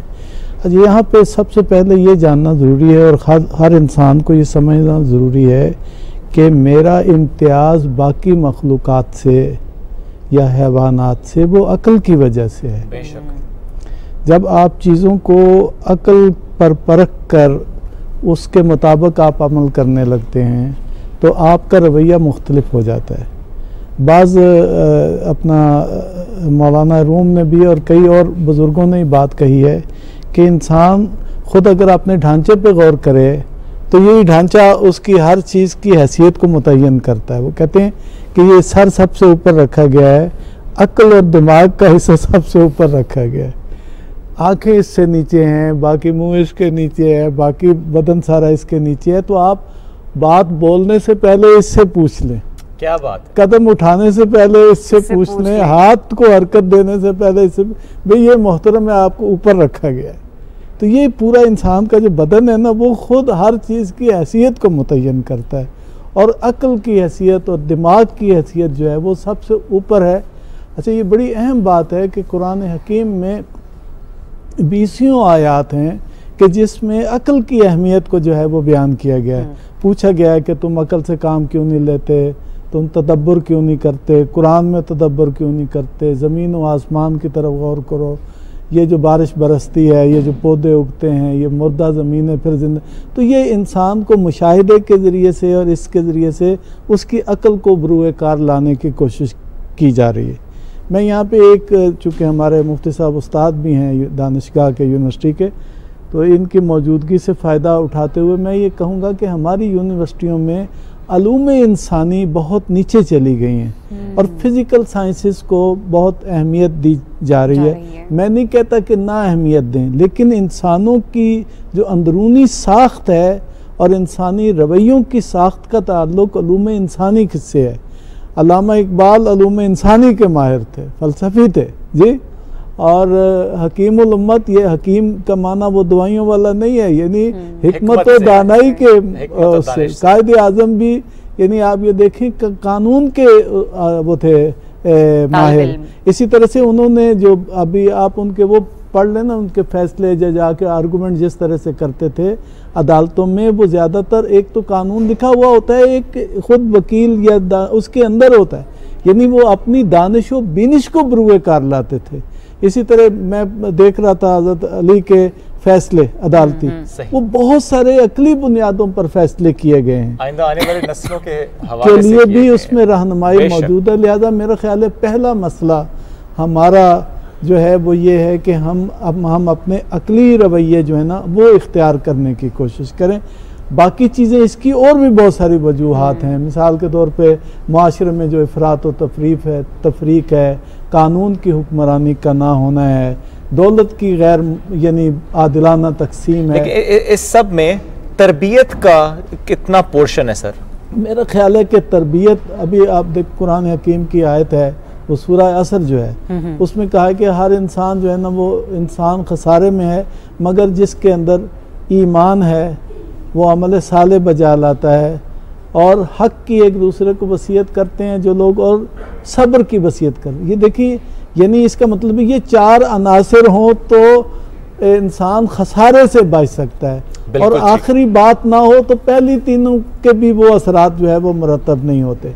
तो मेरा ये ख्याल है और इस पे कि इंसान को चाहिए कि वो अपनी हैसियत की शनाख्त करे, अपने इंसान होने की शनाख्त करे और इंसान को जो इम्तियाज़, जो चीज़ें मुमताज़ करती हैं बाकी मखलूक़ात से, उसके भी। अच्छा, एक हज़रत अली का एक कौल है, वो कहते हैं अम्बिया इसलिए आए हैं, उनकी नहज व बलागा जो खुतबात और मकतूबात की किताबें, कहते हैं अम्बिया इसलिए आए हैं ताकि इंसान की फितरत के ख़ज़ीने और अकूल के दफीने बाहर लेके आएँ।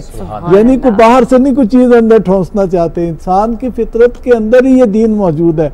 तो अम्बिया आते हैं ताकि वो अंदर से वो ख़जाने जो हैं वो बाहर निकालें। तो मेरा ख्याल ये है कि मुबल्लिगीन के लिए भी यही पैगाम है कि आप अपनी तबलीग को भी, आप देखेंगे कि हमारे यहाँ इश्तिहारों पे लिखा हुआ होता है कि ये शोला नवा खतीब है, इस यानी ये शोले भी आपको, आपसे किसने कहा कि मुआशरे को आग लगाओ जी, आपसे तो कहा है कि हिकमत और दानाई से लोगों को मुजादला भी करो तो आसान तरीके से करो, दावत भी दो तो हसीन पैराए में दावत दो, गुफ्तगू भी दूसरे के साथ करो तो वो भी खूबसूरत अंदाज से जो है ऐसे गुफ्तगू करो कि वो असर करे। हाँ, वो गुफ्तगू कूलू लिन्ना से हुस्ना, लोगों से हसीन पैराए में बात करो। सुभान अल्लाह जी, जादिलहुम बिल्लती ही या आसन, दूसरों से। अच्छा, मुजादला बहस मुबाहिसा जो आपने भी बात की ना कि हमारे इस पे फेसबुक पे और ट्विटर पे और इस पे, यानी जिस तरह का रवैया है वो इसकी बिल्कुल मुखालिफ है। जादिलहुम बिल्लती ही आसन, क्योंकि आप मुजादला कर ले, यानी बहस मुबाहिसा कर लें लेकिन हसीन पर आए। लेकिन वही बात है ना अल्लामा साहब के, गुफ्तगू करें ज़रूर, बात करें ज़रूर, लेकिन उसका अंदाज, उसकी बहुत अहमियत है। मुफ्ती साहब, इसी पर मैं आपको कमेंट लेना चाहूँगा। दीन में इस हवाले से क्या हुक्म है कि किसी शख्स से रिश्ता नाता इसलिए तोड़ लेना कि चूंकि उसके जो नैरेटिव है वो कुछ डिफरेंट है, वो चाहे पॉलिटिकल हो, वो चाहे रिलीजियस हो, वो चाहे किसी और मामले को लेकर हो, किसी फैमिली मैटर को लेकर भी हो सकता है। दीन इस बारे में क्या कहता है? रिश्ता नाता, उसकी कितनी इंपॉर्टेंस है, उसको तोड़ने वाले के लिए क्या फिर हुक्म है? बिस्मिल्लाहिर्रहमानिर्रहीम। सबसे पहले मैं आपका शुक्रगुजार हूँ कि आपने मुझे यहाँ पर कुछ गुफ्तगू करने का मौका दिया। तो जो मौजू रखा गया है सब्र, रवादारी, और ये ख़ुद बताते खुद इतना अहम मौजू है कि हमारा दीन जो है वो सलामती का दीन है। बेशक। और इसमें जिस तरह अल्लामा साहब ने फरमाया कि कुरान मजीद में जो आयात हैं, अल्लाह तबारक व तआला अक़ल से काम लेने का हुक्म फरमाते हैं, और बल्कि इससे बढ़कर अल्लाह तबारक व तआला फरमाते हैं इन्नल्लाह मअस साबिरीन, अल्लाह तबारक व तआला सब्र करने वालों के साथ होते हैं। अब अल्लाह का सब्र करने वालों के साथ होने का मतलब ये है अल्लाह की मदद, अल्लाह की नुसरत, अल्लाह की रहमत, अल्लाह तबारक व तआला की हर किस्म की मदद उस शख्स के साथ होती है जो सब्र से काम लेते हैं। और साथ में अल्लाह तबारक व तआला के फरमाते भी हैं वलनबलुवन्नकुम बिशैइन मिनल खौफि वल जुई व नक़्सिम मिनल अम्वालि वल अनफुसि वस्समरात, अल्लाह तबारक व तआला तुम्हें आजमाएंगे, यानी कभी माल की कमी, कभी समरात की यानी आपके अनाज की कमी, कभी जानों की कमी, जान नुकसान होगा, वफातें होंगी, हादसात होंगे, और इन तमाम आजमाइशों से अल्लाह तबारक व तआला तुम्हारे सब्र को परखना चाहते हैं, उसे देखना, आजमाना चाहते हैं। और हम करीबी ज़माने से गुजरे हैं कि हमारा मुल्क जो है ख़ास तौर पर फ़िरक़ेवारियत की लपेट में था और अदम बर्दाश्त थी। हम तस्वर भी नहीं कर सकते थे कि हालात कोई हमारे दोस्त होंगे और हम बेहतर समत में जा सकेंगे, अमन अमान से रह सकेंगे। अल्लाह का शुक्र है, और उसमें यकीनन हमारे इदारों का किरदार रहा और हमारी हुकूमतों का किरदार रहा, और हमारी जो मजहबी स्कॉलर हैं, आलिम हैं और जो हकीम हैं, उन्होंने सब ने अपना अपना किरदार अदा किया। हम उन हालात में निकल आए हैं। और अभी जिस तरह हमारी बहन ने शुरू में कहा कि देखें अदम बर्दाश्त हमारे अंदर इतनी बढ़ गई है, अब हम सियासी अदम बर्दाश्त की तरफ जा रहे हैं और इंतहाई खतरनाक है, और इस पर जितना यानी फिक्र किया जाए कम है। हम जा रहे हैं कि हम पहुंच चुके हैं, और बस अल्लाह करे हम न पहुंचे नहज पे न पहुंचे। हाँ, रास्ता वो अख्तियार किया हुआ है, अगर उस हद तक हम चले गए फिर खुदा न खास्ता ये उससे ज्यादा भयानक होगा मेरे ख्याल में। तो उसके लिए रिश्ते जो है ना उनका ताल्लुक इससे अलग है। यानी देखें इख्तलाफ होना बजात खुद कोई बुरी बात नहीं है। अब हम यहाँ पर बैठे, हमारे अंदर कई सारे इख्तलाफ हैं, हमारी ज़बानें मुख्तलिफ हैं, उम्रों में इख्तलाफ है, हमारे लिबास का कलर मुख्तलिफ है, गुफ्तगू का अंदाज उसलूब मुख्तलिफ है, हमारी सियासी और मजहबी वाबस्तगियाँ अलग होंगी, लेकिन उसके बावजूद हम साथ बैठे हैं। और उस साथ बैठने का मतलब ये है कि यानी गुलदस्ता तब बनता है जब फूल मुख्तलिफ हो। एक फूल जो अगर हो तो उसको गुलदस्ता नहीं कहा जाता, खूबसूरती तब पैदा होती है। तो इसका मतलब ये हुआ कि इख्तलाफ के साथ रहा जा सकता है, इख्तलाफ के साथ बात की जा सकती है।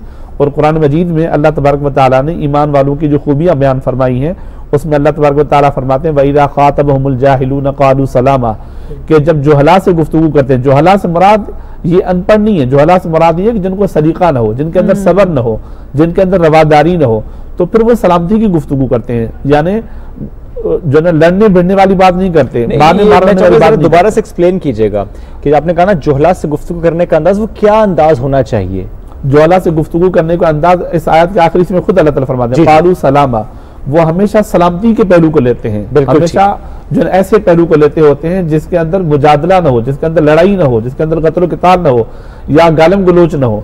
तो अगर एक आदमी समझता है कि ये गुफ्तगू हमारी उस नहज पर जा रही है, तो आदमी अपने आप को सलामती के साथ उस मजलिस से अलग कर लेता है, वहां पर नहीं रुकता, बहस नहीं करता, रिश्ते नहीं तोड़ता, रिश्ते नहीं तोड़ता, ताल्लुकात नहीं तोड़ता, ताल्लुकात उसी जगह रहेंगे, रिश्ते उसी तरह रहेंगे, लेकिन गुफ्तगू कर लेता उस मामले से। जी बिल्कुल, जी बिल्कुल ठीक। अल्लामा साहब, हमने बचपन में पढ़ा है दूसरी तीसरी जमात की किताबों में, और ये हर मुसलमान या यूं के लिए पाकिस्तानी बच्चा जानता है, एक वाक़या था हुज़ूर अकरम सल्लल्लाहु अलैहि वसल्लम का, कि एक बूढ़ी औरत जो आप सल्लल्लाहु अलैहि वसल्लम को नापसंद फरमाती थी, डेली कूड़ा फेंका करती थी, डेली आपको तंग किया करती थी, आप खामोशी से चुपचाप वहाँ से चले जाया करते थे। फिर एक दिन वो बीमार होती है, आप उसके आदत को जाते हैं, जिसके बाद वो इस्लाम कबूल कर लेती है आपके अखलाक से, आपके रवैये को देख कर। हमने ये पढ़ा है, हमने ये सवालों के जवाब में एग्जाम्स में तहरीर भी किया है, लेकिन हम अपना पढ़ा लिखा सब भूल गए हैं। हम अमल की तरफ क्यों नहीं बढ़ रहे हैं? देखें, मुझे एक कौल याद आ रहा है, अमीरुल मोमिनीन हज़रत अली का फरमाते हैं कि सबसे बड़ा शुजा वो है जो अपने गुस्से को पी ले।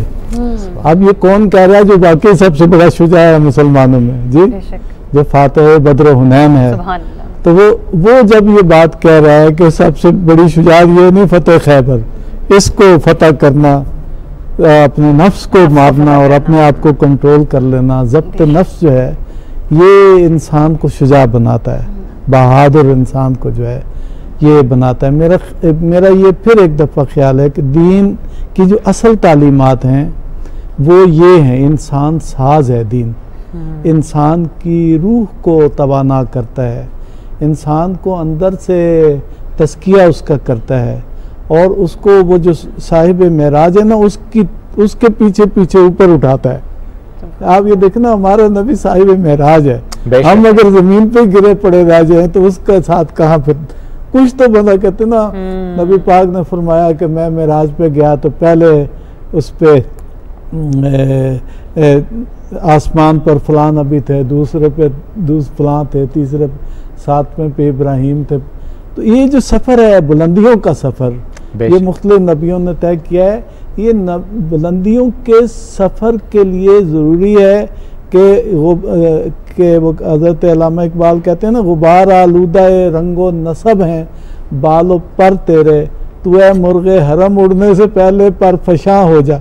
हम भी ये सारी चीज़ें, ये जो मुनाफ़कत है, ये जो तअस्सुब है, ये जो नफ़रत है, ये जो नारवा गुस्सा है, भाई दुश्मनान खुदा पे गुस्सा हो तो एक और बात है, अपने ही अजीज़ और उस पर, तो इसको सबको झाड़ कर तो हम इस काबिल हो जाएं कि हम मुर्गे हरम बन जाएं, हम साहिब मेराज के पीछे पीछे भी किसी आसमान तक तो पहुँचे, किसी बुलंदी तक तो पहुँचे। देखिए, ये जो बदन है ना, ये तय करना है कि भाई इसने इसी ज़मीन पर रह जाना है, और रूह को जो है वो परवाज़ करना है, और रूह अगर नबी पाक के रास्ते पे परवाज़ करेगी तो बुलंदी की तरफ जाएगी। वरना एक दफ़ा आप सहाबा कराम के पास बैठे थे तो इस तरह से किसी चीज़ की आवाज़ आई, जैसे कोई बड़ा सा पत्थर जो है वो कुएं के अंदर गिरता है, तो उसकी आवाज़ आई। तो आपने लोगों सहाबा ने पूछा, या रसूलल्लाह ये क्या आवाज़ है? तो आपने फरमाया कि इस तरह से एक 70 साल का ये खुदा का दुश्मन था, तो वो मर गया है। मतलब ये कि वो नीचे की तरफ जा रहा था, गड़े की तरफ जा रहा था, 70 बाद में पता चला कि फलां आदमी जो है वो मर गया, तो वो बाकी 70 साल उसकी उम्र थी। इसका मतलब ये है कि हमें जो है वो परवास करना है, और ये मुमकिन ही नहीं है जब तक हम आला अखलाक जो है ना उसको इख्तियार न करें। हम कहते हैं या अल्लाह मेरे गुनाह माफ़ कर दें, तो हम भी तो किसी का गुनाह माफ़ कर दें। ये नहीं कि किसी की गलतफहमी को माफ़ आप कर दें, नहीं, गुनाह माफ़ कर दें।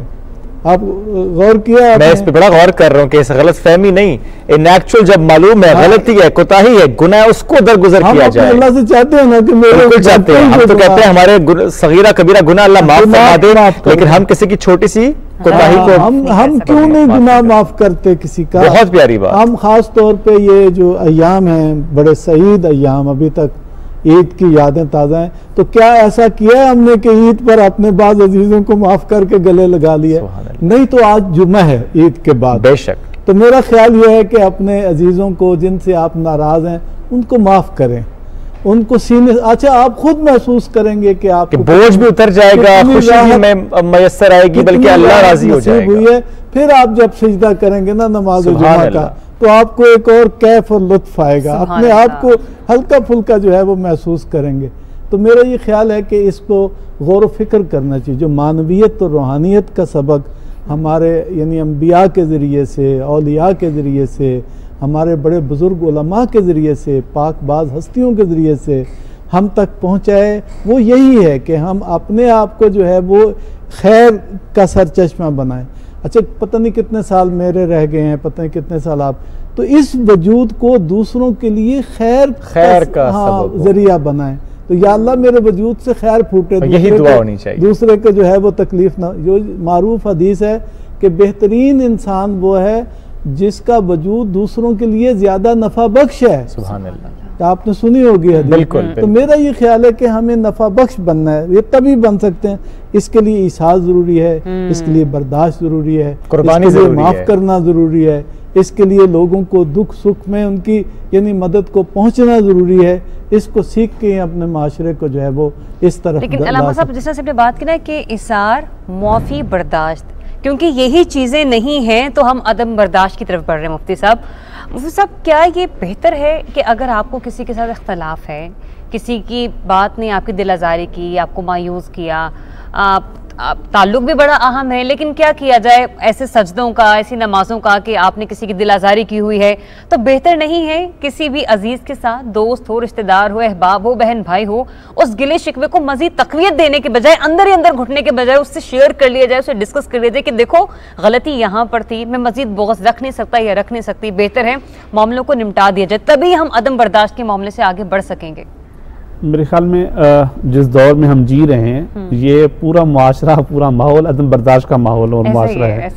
सारी चीज़ें बनावटी हैं, दिखलावे की हैं, और हम शोहरत भी दिखलावे की है, और हम आम तौर पर अल्लाह माफ़ करे गुफ्तगू भी किसी हद तक जन्नत दिखलावे की है। बात तो यानी अमली पहलू की तरफ हम आएँ, जो हम बात कहें और वो जो कुरान मजीद में आता है, अल्लाह तबारक व तआला फरमाते हैं या अय्युहल्लज़ीना आमनू लिम तक़ूलूना मा ला तफ़अलून, यानी सबसे पहले जो हुक्म है उसको इम्प्लीमेंट करना सबसे पहले मेरे अपने ऊपर लाजिम है। अब एक चीज़ अदम बर्दाश्त अगर मेरे अपने अंदर है, बेसब्री अगर मेरे अपने अंदर है, इसार अगर मेरे अपने अंदर जो नहीं है, तो फिर यह है कि मैं माशरे का मैं भी एक इकाई हूँ, और तो माशरे को मैं कैसे ठीक कर सकता हूँ। तो बहैसियत हमें से हर एक की, जो हदीस में आता है अल्लाह कुल्लुकुम राइन व कुल्लुकुम मसूलन अन रइयतिही, हम में से हर एक जो है ना अपने तौर पर निगरान और निगहबान है किसी न किसी हद तक। कोई इदारे का है, कोई जन खानदान का है, कोई अपनी ज़ात का तो कम अज़ कम है। तो इसको हम अपनी ज़ात की हद तक तो इम्प्लीमेंट कर लें। तो जब हम अपनी ज़ात की हद तक इम्प्लीमेंट करने के लिए तैयार नहीं है, तो फिर हम ये कहें कि मुआशरा ख़राब हो गया, माहौल ख़राब हो गया, उस माशरे के अफराद में से मैं भी एक फ़र्द हूँ। मतलब इनफरादी हैसियत में हमने कुछ नहीं किया और इज्तिमाई हैसियत में एक्सपेक्ट कर रहे हैं कि मुआशरा बेहतर हो जाए। बिल्कुल, मुआशरा मेरे और आपसे है। अगर मैं और आप ठीक है तो मुआशरा ठीक होगा, अगर मैं और आप ठीक नहीं है, बिल्कुल ऐसे है। जो तब्दीली हम देखना चाहते हैं अपने अंदर पैदा कर ले तो तब्दीली आ जाएगी। बिल्कुल बिल्कुल। मुफ्ती साहब, एक बात और भी, चूँकि हम जब कहते हैं किसी की तबीयत ऐसी है, इसका मिजाज ऐसा है, मिजाज गर्म है, इसका 2-3 बहन भाई हैं, एक का मिजाज बड़ा गर्म है, बाकी दो की हलीमी सी तबीयत है। अब ज़रा इसमें भी समझने की जरूरत है क्यों एक तो ऐसा है, और दूसरा है कि अच्छा उसका मिजाज बदलने के लिए फिर क्या किया जाए? कोई ऐसा वजीफा है जो पढ़ा जाए, कोई ऐसी दुआ है जो की जाए? थोड़ा सा इस बारे में रहनुमाई कीजिए। असल में मिजाजों का इख्तलाफ बिलाशुबा है, इसमें कोई इनकार नहीं किया जा सकता। हम अपने ताल्लुकदारों में, रिश्तों में और दोस्तों में देखते हैं कि बाज़ों के मिजाज जो है सख्त होते हैं, बाज़ों के मिजाज नरम होते हैं। लेकिन ये भी ज़रूर देखना चाहिए कि जिनका मिजाज सख्त है उनके अंदर 10 खूबियाँ और भी होंगी, तो हम उनकी तरफ नज़र क्यों नहीं करते? मसलन एक वाक़या आता है हज़रत उमर रज़ियल्लाहु तआला अन्हु का। उनके पास एक साहब आए और अपने घर वालों की शिकायत लेकर के, और उन्होंने जब देखा कि ख़ुद उनके घर से, उनके घर वालों से सख्त आवाज़ें आ रही थी घर से, तो वो जब वापस हुए और फिर जब हज़रत उमर ने उनसे पूछा तो उन्होंने कहा कि मैं आया था आपके पास शिकवा लेकर के अपने घर वालों की, अहलिया की, और जब मैंने आपके घर से आवाज़ें उठती हुई देखी तो उसके बाद मैं वापस हुआ। तो हज़रत उमर ने उस जवाब में फरमाया कि ये जो खातून, अब बात समझिएगा ज़रा, ये जो खातून आवाज़ से बात कर रही थी, ये खातून मेरे घर की निगरानी करती है, मेरे बच्चों की परवरिश करती है, मेरे लिए सुकून का बायस बनती है, जो इतने सारे मेरे लिए काम करती है, उसने चंद एक अल्फाज अगर बड़ी आवाज़ से कह दी तो मुझे बर्दाश्त करना चाहिए। तो अब ये देखिए कि हम जो देखते हैं कि अगर हमारे बाज़ दोस्त मिजाज के गर्म हों या सख्त गुफ्तगू करते हों, उनकी 10 खूबियाँ और होंगी, तो उनकी 10 उन खूबियों की तरफ हमारी नज़र क्यों नहीं जाती? हम उनकी तरफ नज़र करें, तो उस वजह से जब हम उनकी तरफ नज़र करेंगे तो हमें वो अच्छे लगने लगेंगे। लेकिन एक बात यह है कि हम, अगर मैं या आप अपने दोस्तों पर नज़र दौड़ाएं तो हम अपने हर एक दोस्त के बारे में कमेंट्स पास कर सकते हैं कि फ़िलहाल के अंदर ये अच्छाई, ये खूबी, खामियाँ ख़ास तौर पर ज़्यादा हम जिक्र करते होते हैं। लेकिन कभी हम ये देखें कि उनको मेरे बारे में भी क्या तासर है, उनका तासर मेरे बारे में भी ऐसा होगा कि मैं भी कहीं कहीं गर्म तो नहीं हो जाता। आमतौर पर हमारे पास लोग आते हैं मसाइल लेकर के, ख़ास तौर पर तलाक के मामलात आ रहे होते हैं, तो जी मियाँ बीवी के अंदर तनाज़ा हो गया और मामले में तनाज़ा हो गया और शोहर ने जन एकदम तलाक 3 बार कह दी, सिर्फ इसलिए कि सब्र नहीं किया, बर्दाश्त नहीं किया। हम उनको ये कह रहे थे कि भाई 3 लफ्ज़ ही संभालने थे आपको, आप लोग 3 लफ्ज़ को नहीं संभाल सके जी, उसको नहीं संभाल सके। और फिर ये कि जिन खातून से आपको इख्तलाफ है, अगर जो है ना कहीं बात हो भी सही, उनकी खूबियों को जो देखें, उनकी कौन सी खूबियां हैं, यानी उन खूबियों को शुमार करेंगे तो फिर ये कोई बात जो नहीं रह जाती।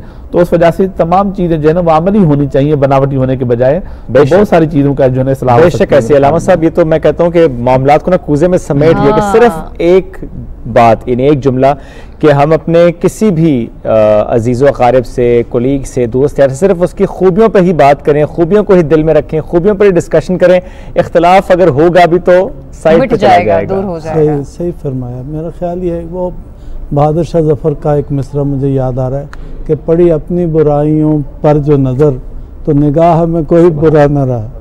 तो इंसान अपने तय भी झांक के देख ले, बिल्कुल कहीं ये शिकायत जो मुझे दूसरों से है, दूसरों को भी तो मुझसे कोई शिकायत मसाइल अपने अंदर। अच्छा, एक नुक्ता मैं यहाँ आपके नाजरीन के लिए कहना चाहता हूँ, वो ये है कि ये मियाँ बीवी की इन्होंने मिसाल दी, सबसे ज़्यादा मोहतात होने की ज़रूरत है हमें और माशरे को कि आपके पास जब कोई मियाँ बीवी आए तो कोशिश करें कि इनके दरमियान मोहब्बत गहरी हो, इनके अंदर यानी कुर्बत जो है वो बढ़ जाए।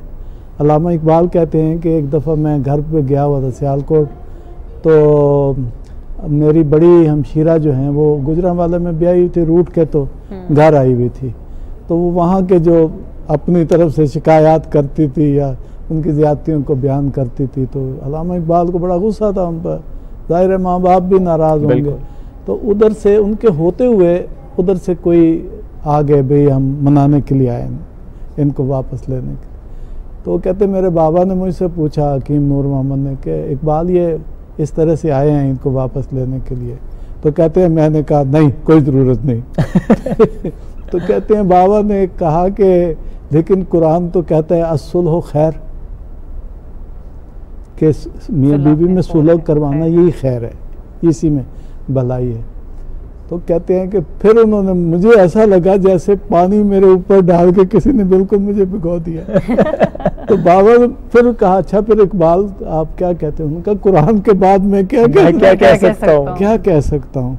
यानी ये हमारे बुजुर्गों ने ये वाक़यात को बयान करके तो हमें बताया है। देखिए, इसको सुलह का एक दरवाज़ा खुला रखें। अच्छा, उनकी हमशीरा के जो शोहर, उन्होंने और भी शादियाँ की, फिर कहते हैं कि बाद में वो जब ले गए तो उन्होंने उस घर में राज किया, यानी हमेशा उधर से अच्छी खबर आती थी। अब ये जो सुलह का रास्ता कुरान की वजह से इख्तियार किया गया, तो कुरान ने भी उनके साथ पे जो है वो साया किया। कुरान हकीम में एक और बात है कि हारूत मारूत के किस्से में है कि जो मनफी तर्ज अमल के लोग थे वो आए तो इसलिए थे कि जो लोग जादू करते थे उसका तोड़ उनको सिखाएं, जो कुरान शरीफ में बयान किया गया। तो वो यहाँ से इनसे सीख कर मियाँ बीवी के दरमियान इख्तलाफ डालने के लिए उसको यूज़ करते थे, यानी मिस यूज़ करते थे। मैं वहाँ जब कुरान हकीम में मेरी पहली मैं ठहर के पढ़ा उसको मुतवज्जे हुआ, तो मैं ये समझा कि इसका मतलब है बदतरीन काम अगर जादू से को लिया जाए तो वो ये है कि मियाँ बीवी में इख्तिलाफ डाला जाए। मैंने अपने घर में तय किया कि जब भी कोई मियाँ बीवी हो या अदम सिर्फ किसी का मियाँ हो, सिर्फ बीवी हो, तो हम उनकी मोहब्बत में इजाफा करें, उनके घरों को मुस्तहकम करें, उनके रिश्तों को मजबूत करें, ताकि ये नौबत ही ना आए कि कोई गुस्से में तलाक का लफ्ज़ जो है अपनी ज़ुबान पर जो है वो जारी करे। तो मेरा ये ख्याल है कि जहाँ बहुत ज़्यादा नुकसान होता है गुस्से का और अदम बर्दाश्त का, वो ये ख़ानदानों के टूट जाने की सूरत में ज़ाहिर होता है। नस्लों पर, बच्चों पर, बच्चियों पर इसके क़यामत खेज़ असरात बिल्कुल दुरुस्त फरमा रहे हैं मुफ्ती अलामा साहब, क्योंकि कुछ ऐसे वाक़यात अपनी आंखों से भी देखे, बहुत सारे लोगों के घरों को परेशान होते हुए देखा, माएँ बहुत परेशान होती हैं, चाहे बेटे के मामला हो या बेटी के मामला हो। मुफ्ती साहब, हमने अदम बर्दाश्त की वो कैफियत भी देखी अपने माशरे में। कहते हैं कि जादू बरहक है, क्योंकि नबी अकरम सल्लल्लाहु अलैहि वसल्लम पर भी किया गया, और ऐसे में लोग अदम बर्दाश्त की उस सीढ़ी को पार कर जाते हैं, उस हद को पार कर जाते हैं कि खुदा ना खास्ता लोगों के घरों में फूट पड़ जाती है, लोग तकसीम हो जाते हैं, बच्चियों के रिश्ते नहीं हो रहे होते हैं, भाइयों के घर उजड़ जाते हैं। ये वो मयार है अदम बर्दाश्त का कि जहाँ पर कहते ना कि घर के अंदर एक क़यामत, एक जहन्नुम जैसा माहौल होता है। बिल्कुल, असल में इसके बारे में एक मशहूर हदीस है कि नबी करीम सल्लल्लाहु अलैहि वसल्लम के ज़माने में आपने एक साहब को देखा और वो शदीद गुस्से में थे और उसकी रगें फूली हुई थी गुस्से की शिद्दत की वजह से। तो आप सल्लल्लाहु अलैहि वसल्लम जब उनको देखा तो आपने फरमाया कि मैं एक ऐसा कलिमा जानता हूँ, अगर ये शख्स वो कलिमा कहें तो इनका जो गुस्सा जो है वो ठंडा पड़ जाए। बिल्कुल। तो उस साहब को जब कहा गया तो उन्होंने गुस्से में कहा कि क्या आपने मुझे पागल समझा हुआ है? यानी जब गुस्से की हालत में जब इस आदमी को कोई कहे कि भाई आप इतना गुस्सा न करें, तो वो बंदा उस बात को समझने के बजाय वो कहता है कि आपने मुझे पागल समझा हुआ है, क्या आपने मुझे मजनून समझा हुआ है। और वो कलिमा क्या है कि आदमी कहे औज़ु बिल्लाहि मिनश शैतानिर रजीम। तो दूसरा जो हदीस में आता है कि आप सल्लल्लाहु अलैहि वसल्लम ने फरमाया कि जब आदमी को गुस्सा आ जाए तो गुस्सा चूंकि शैतान की तरफ से वो आदमी को उभारता है, उठाता है कोई नुकसान करने पर, कोई ऐसी बात कहलवाने पर। तो सबसे पहला ये कि आदमी अगर खड़ा हुआ हो तो बैठ जाए, और अगर बैठा हुआ तो लेट जाए, और या उसको पानी पिलाया जाए। और दूसरी बात यह है कि हमारे यहाँ घरों में भी ये शिद्दत होती है, बाज़ औक़ात अगर कभी कभी कोई इख्तलाफ हो जाए तो एक बंदा अगर गुस्सा कर ही लेता है तो दूसरे आदमी को वहां से निकल जाना चाहिए जवाब देने के बजाय। होता ये कि हम गुस्से वाले आदमी के साथ डील कर रहे हैं उसी तरह के गुस्से के साथ, तो हालांकि वो माजूर है, उस हालत में वो माजूर होता है, उसको उस कैफियत में रहने के लिए यानी हम उस लेवल पर ना आए, हम अपने लेवल को कम करके या तो हम बर्दाश्त करें, अगर बर्दाश्त नहीं था उठ के चले जाएं और उसको पानी पिलाएं, उसको बिठा दें, अगर बैठा हुआ तो बंदा खुद लेट जाए। ये खुद अहादीस में उसका इलाज बताया गया है। यहीं पे मैं आपकी थोड़ी मजीद रहनुमाई चाहूँगी, क्योंकि अक्सर हमने अमूमन ऐसे वाक़या देखे, शायद आपने भी देखा होगा अपने आस पास पड़ोस में, बाज़ कुछ वालिदैन का मिजाज, स्पेशली बिलखुसूस वालिद साहब का, जो हमारे वालिद साहब की उम्रों के हैं, बड़े सख्त मिजाज पाए जाते हैं उस वक्त के, जो क्या कहते हैं बड़े हमारे बूढ़े बुजुर्ग हैं, या फिर कुछ ऐसे शौहर जो बहुत ही सख्त मिजाज के होते हैं कि ख़वातीन भी परेशान हो जाती हैं, मतलब उनकी अपनी वालदा परेशान होती हैं कि ऐसा सुलूक, ऐसा रवैया घर में क्यों है। इसके हवाले से कुछ बताइएगा कि अगर औरत है मतलब बीवी के रूप में तो क्या पढ़ाई करे ताकि घर का सुकून बर्बाद ना हो, अगर माँ है और बच्चे हैं घर में, बेटियां, क्योंकि अक्सर ये भी होता है ना कि बेटा नहीं है तो भी बड़ा सख्त मिजाज और गुस्सा आना, वहाँ पे क्या कलमात पड़े जाएं कि घर का सुकून बरकरार रहे? मोहतरम, मैं ये बात दावा से कहता हूँ कि घरों के इख्तलाफात और घरों के जो मसाइल हैं इनको सुलझाने के लिए सबसे पहली बात यह है कि अपने घर के अफराद को अल्लाह की ज़ात का तारुफ करवाया जाए। यकीन जानिए, मैं कई ऐसे घरानों को जानता हूँ जहाँ सुबह के वक्त में कुरान मजीद की तिलावत की जाती है, तमाम घर वाले साथ बैठते हैं और तर्जमे के साथ। अगर हम और आप भले तजर्बा करके देखें, मैं सामीन से भी अर्ज़ करूँगा कि अगर आप तजर्बा करके देख लें, रोज़ाना सुबह के वक्त में उठ के एक रुकू या एक जितना मुमकिन हो 2 रुकू यानी तिलावत किए जाए, उसका तर्जुमा पढ़ा जाए और एक हदीस रसूल सल्लल्लाहु अलैहि वसल्लम की तिलावत की जाए और इसी से एक दिन का आगाज़ किया जाए। यकीन जानिए घर के अंदर अगर वही इलाही का दौर शुरू होगा, वहाँ न शयातीन होंगे, न वो जिन्नात होंगे जो असरात डालेंगे, न वो जिन्नात नुमा इंसान होंगे, न शयातीन नुमा इंसान होंगे जो आकर के घर में वसवसे डालें और इख्तिलाफ पैदा करें। सबसे पहली बात यह है कि हम खुद को और अपने बच्चों को अल्लाह की ज़ात के साथ तारुफ करवाएं और एक दूसरे के मामले में अल्लाह से डरें। अब जिस तरह हम आप जैसे कह रही हैं कि मियाँ बीवी का मामला होता है, जब निकाह का खुतबा पढ़ा जा रहा होता है, निकाह के खुतबे के अंदर जो आयात पढ़ी जाती है उसमें 4 मरतबा कहा जाता है इत्तकुल्लाह, अल्लाह से डरो, अल्लाह से डरो, अल्लाह से डरो। यानी मामला ये कि आगे जो आने वाले मामला आते हैं वहाँ आपको बहुत सारी चीजें बर्दाश्त करनी होंगी और शायद ही कोई खुतबा निकाह के मौके पर इस आयत को उतनी संजीदगी से लेता हो, शायद ही कोई। जी बिल्कुल, यानी हमारे यहाँ खुतबा जैसे जस्ट एक जन तिलावत के तौर पर लिया जाता है और तिलावत की रवायती बिल्कुल। हालांकि यहाँ पर 12 कहा जा रहा है कि अल्लाह से डरो और खास तौर पर यह कि यानी अब एक शख्स जो है एक खानदान का सरबराह बन रहा है और खानदान का सरबराह होने का मतलब ये नहीं है कि वो हुक्मरान बन रहा है, यानी जिम्मेदार का माना यह है कि यानी वो घर का जिम्मेदार बन रहा है और घर के जिम्मेदार को अल्लाह से डरना चाहिए। हम कहते हैं ना हमारे हुक्मरान अल्लाह से नहीं डरते, तो हम भी किसी हद तक जो है ना जिम्मेदार हैं, हमें भी अल्लाह से डरना चाहिए। बहुत प्यारी तो सबसे पहली बात है कि अल्लाह की कलाम के साथ ताल्लुक जोड़ा जाए, अल्लाह के रसूल के कलाम के साथ ताल्लुक जोड़ा जाए और यकीन जानिए जब तक हमारा ताल्लुक हमारा तारुफ अल्लाह और अल्लाह के रसूल के साथ होगा फिर न शयातीन और जन्नात कुछ कर सकते हैं, न इस तरह के इंसान को आदमी को नुकसान पहुंचा सकते हैं। बेशक। अल्लामा साहब का बस आखिर सवाल आपसे इसी गुफ्तगू को लेकर चलते हैं।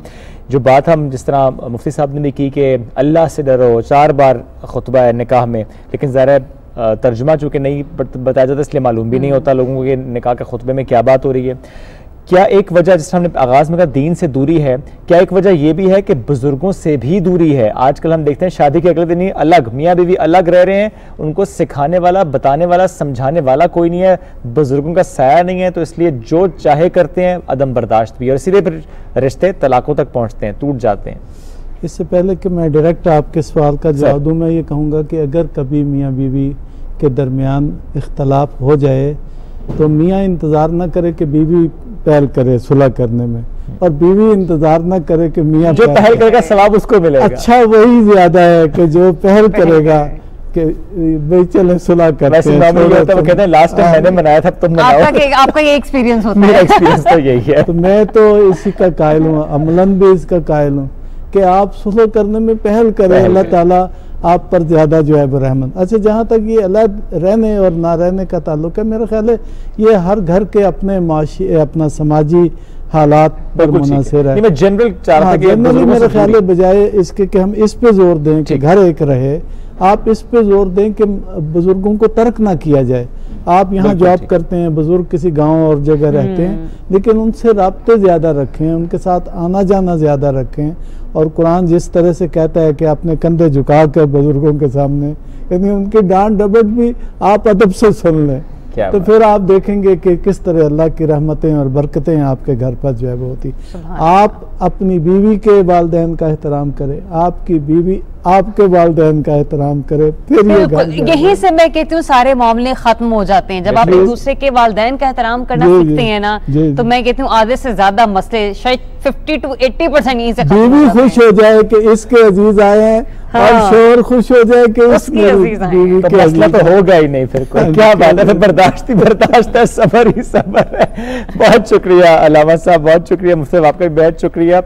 मेहरान अली नक्शबंदी हमारे साथ मौजूद है। तो इस घंटे का जो इख्तिताम है, यानी प्रोग्राम का जो आज का इख्तिताम, वो भी हम रसूल अकरम सल्लल्लाहु अलैहि वसल्लम की मदहसराई से करेंगे। तो मेहरान साहब ने आखिर के लिए कौन सा कलाम मुंतखब किया, उनकी तरफ चलते हैं। रोक लेती है आपकी निस्बत,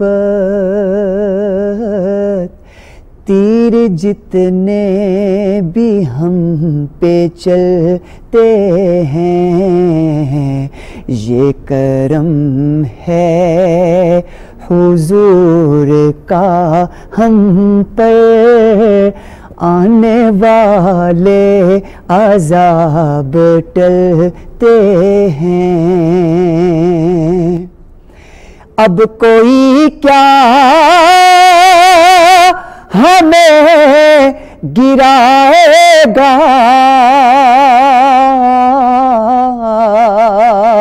हर सहारा गले लगाएगा। हमने खुद को गिरा दिया है वहाँ,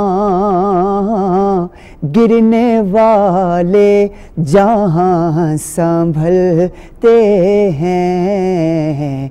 ये करम है हुजूर का हम पर, आने वाले अज़ाब टलते हैं। वही भरते हैं झोलियाँ सबकी,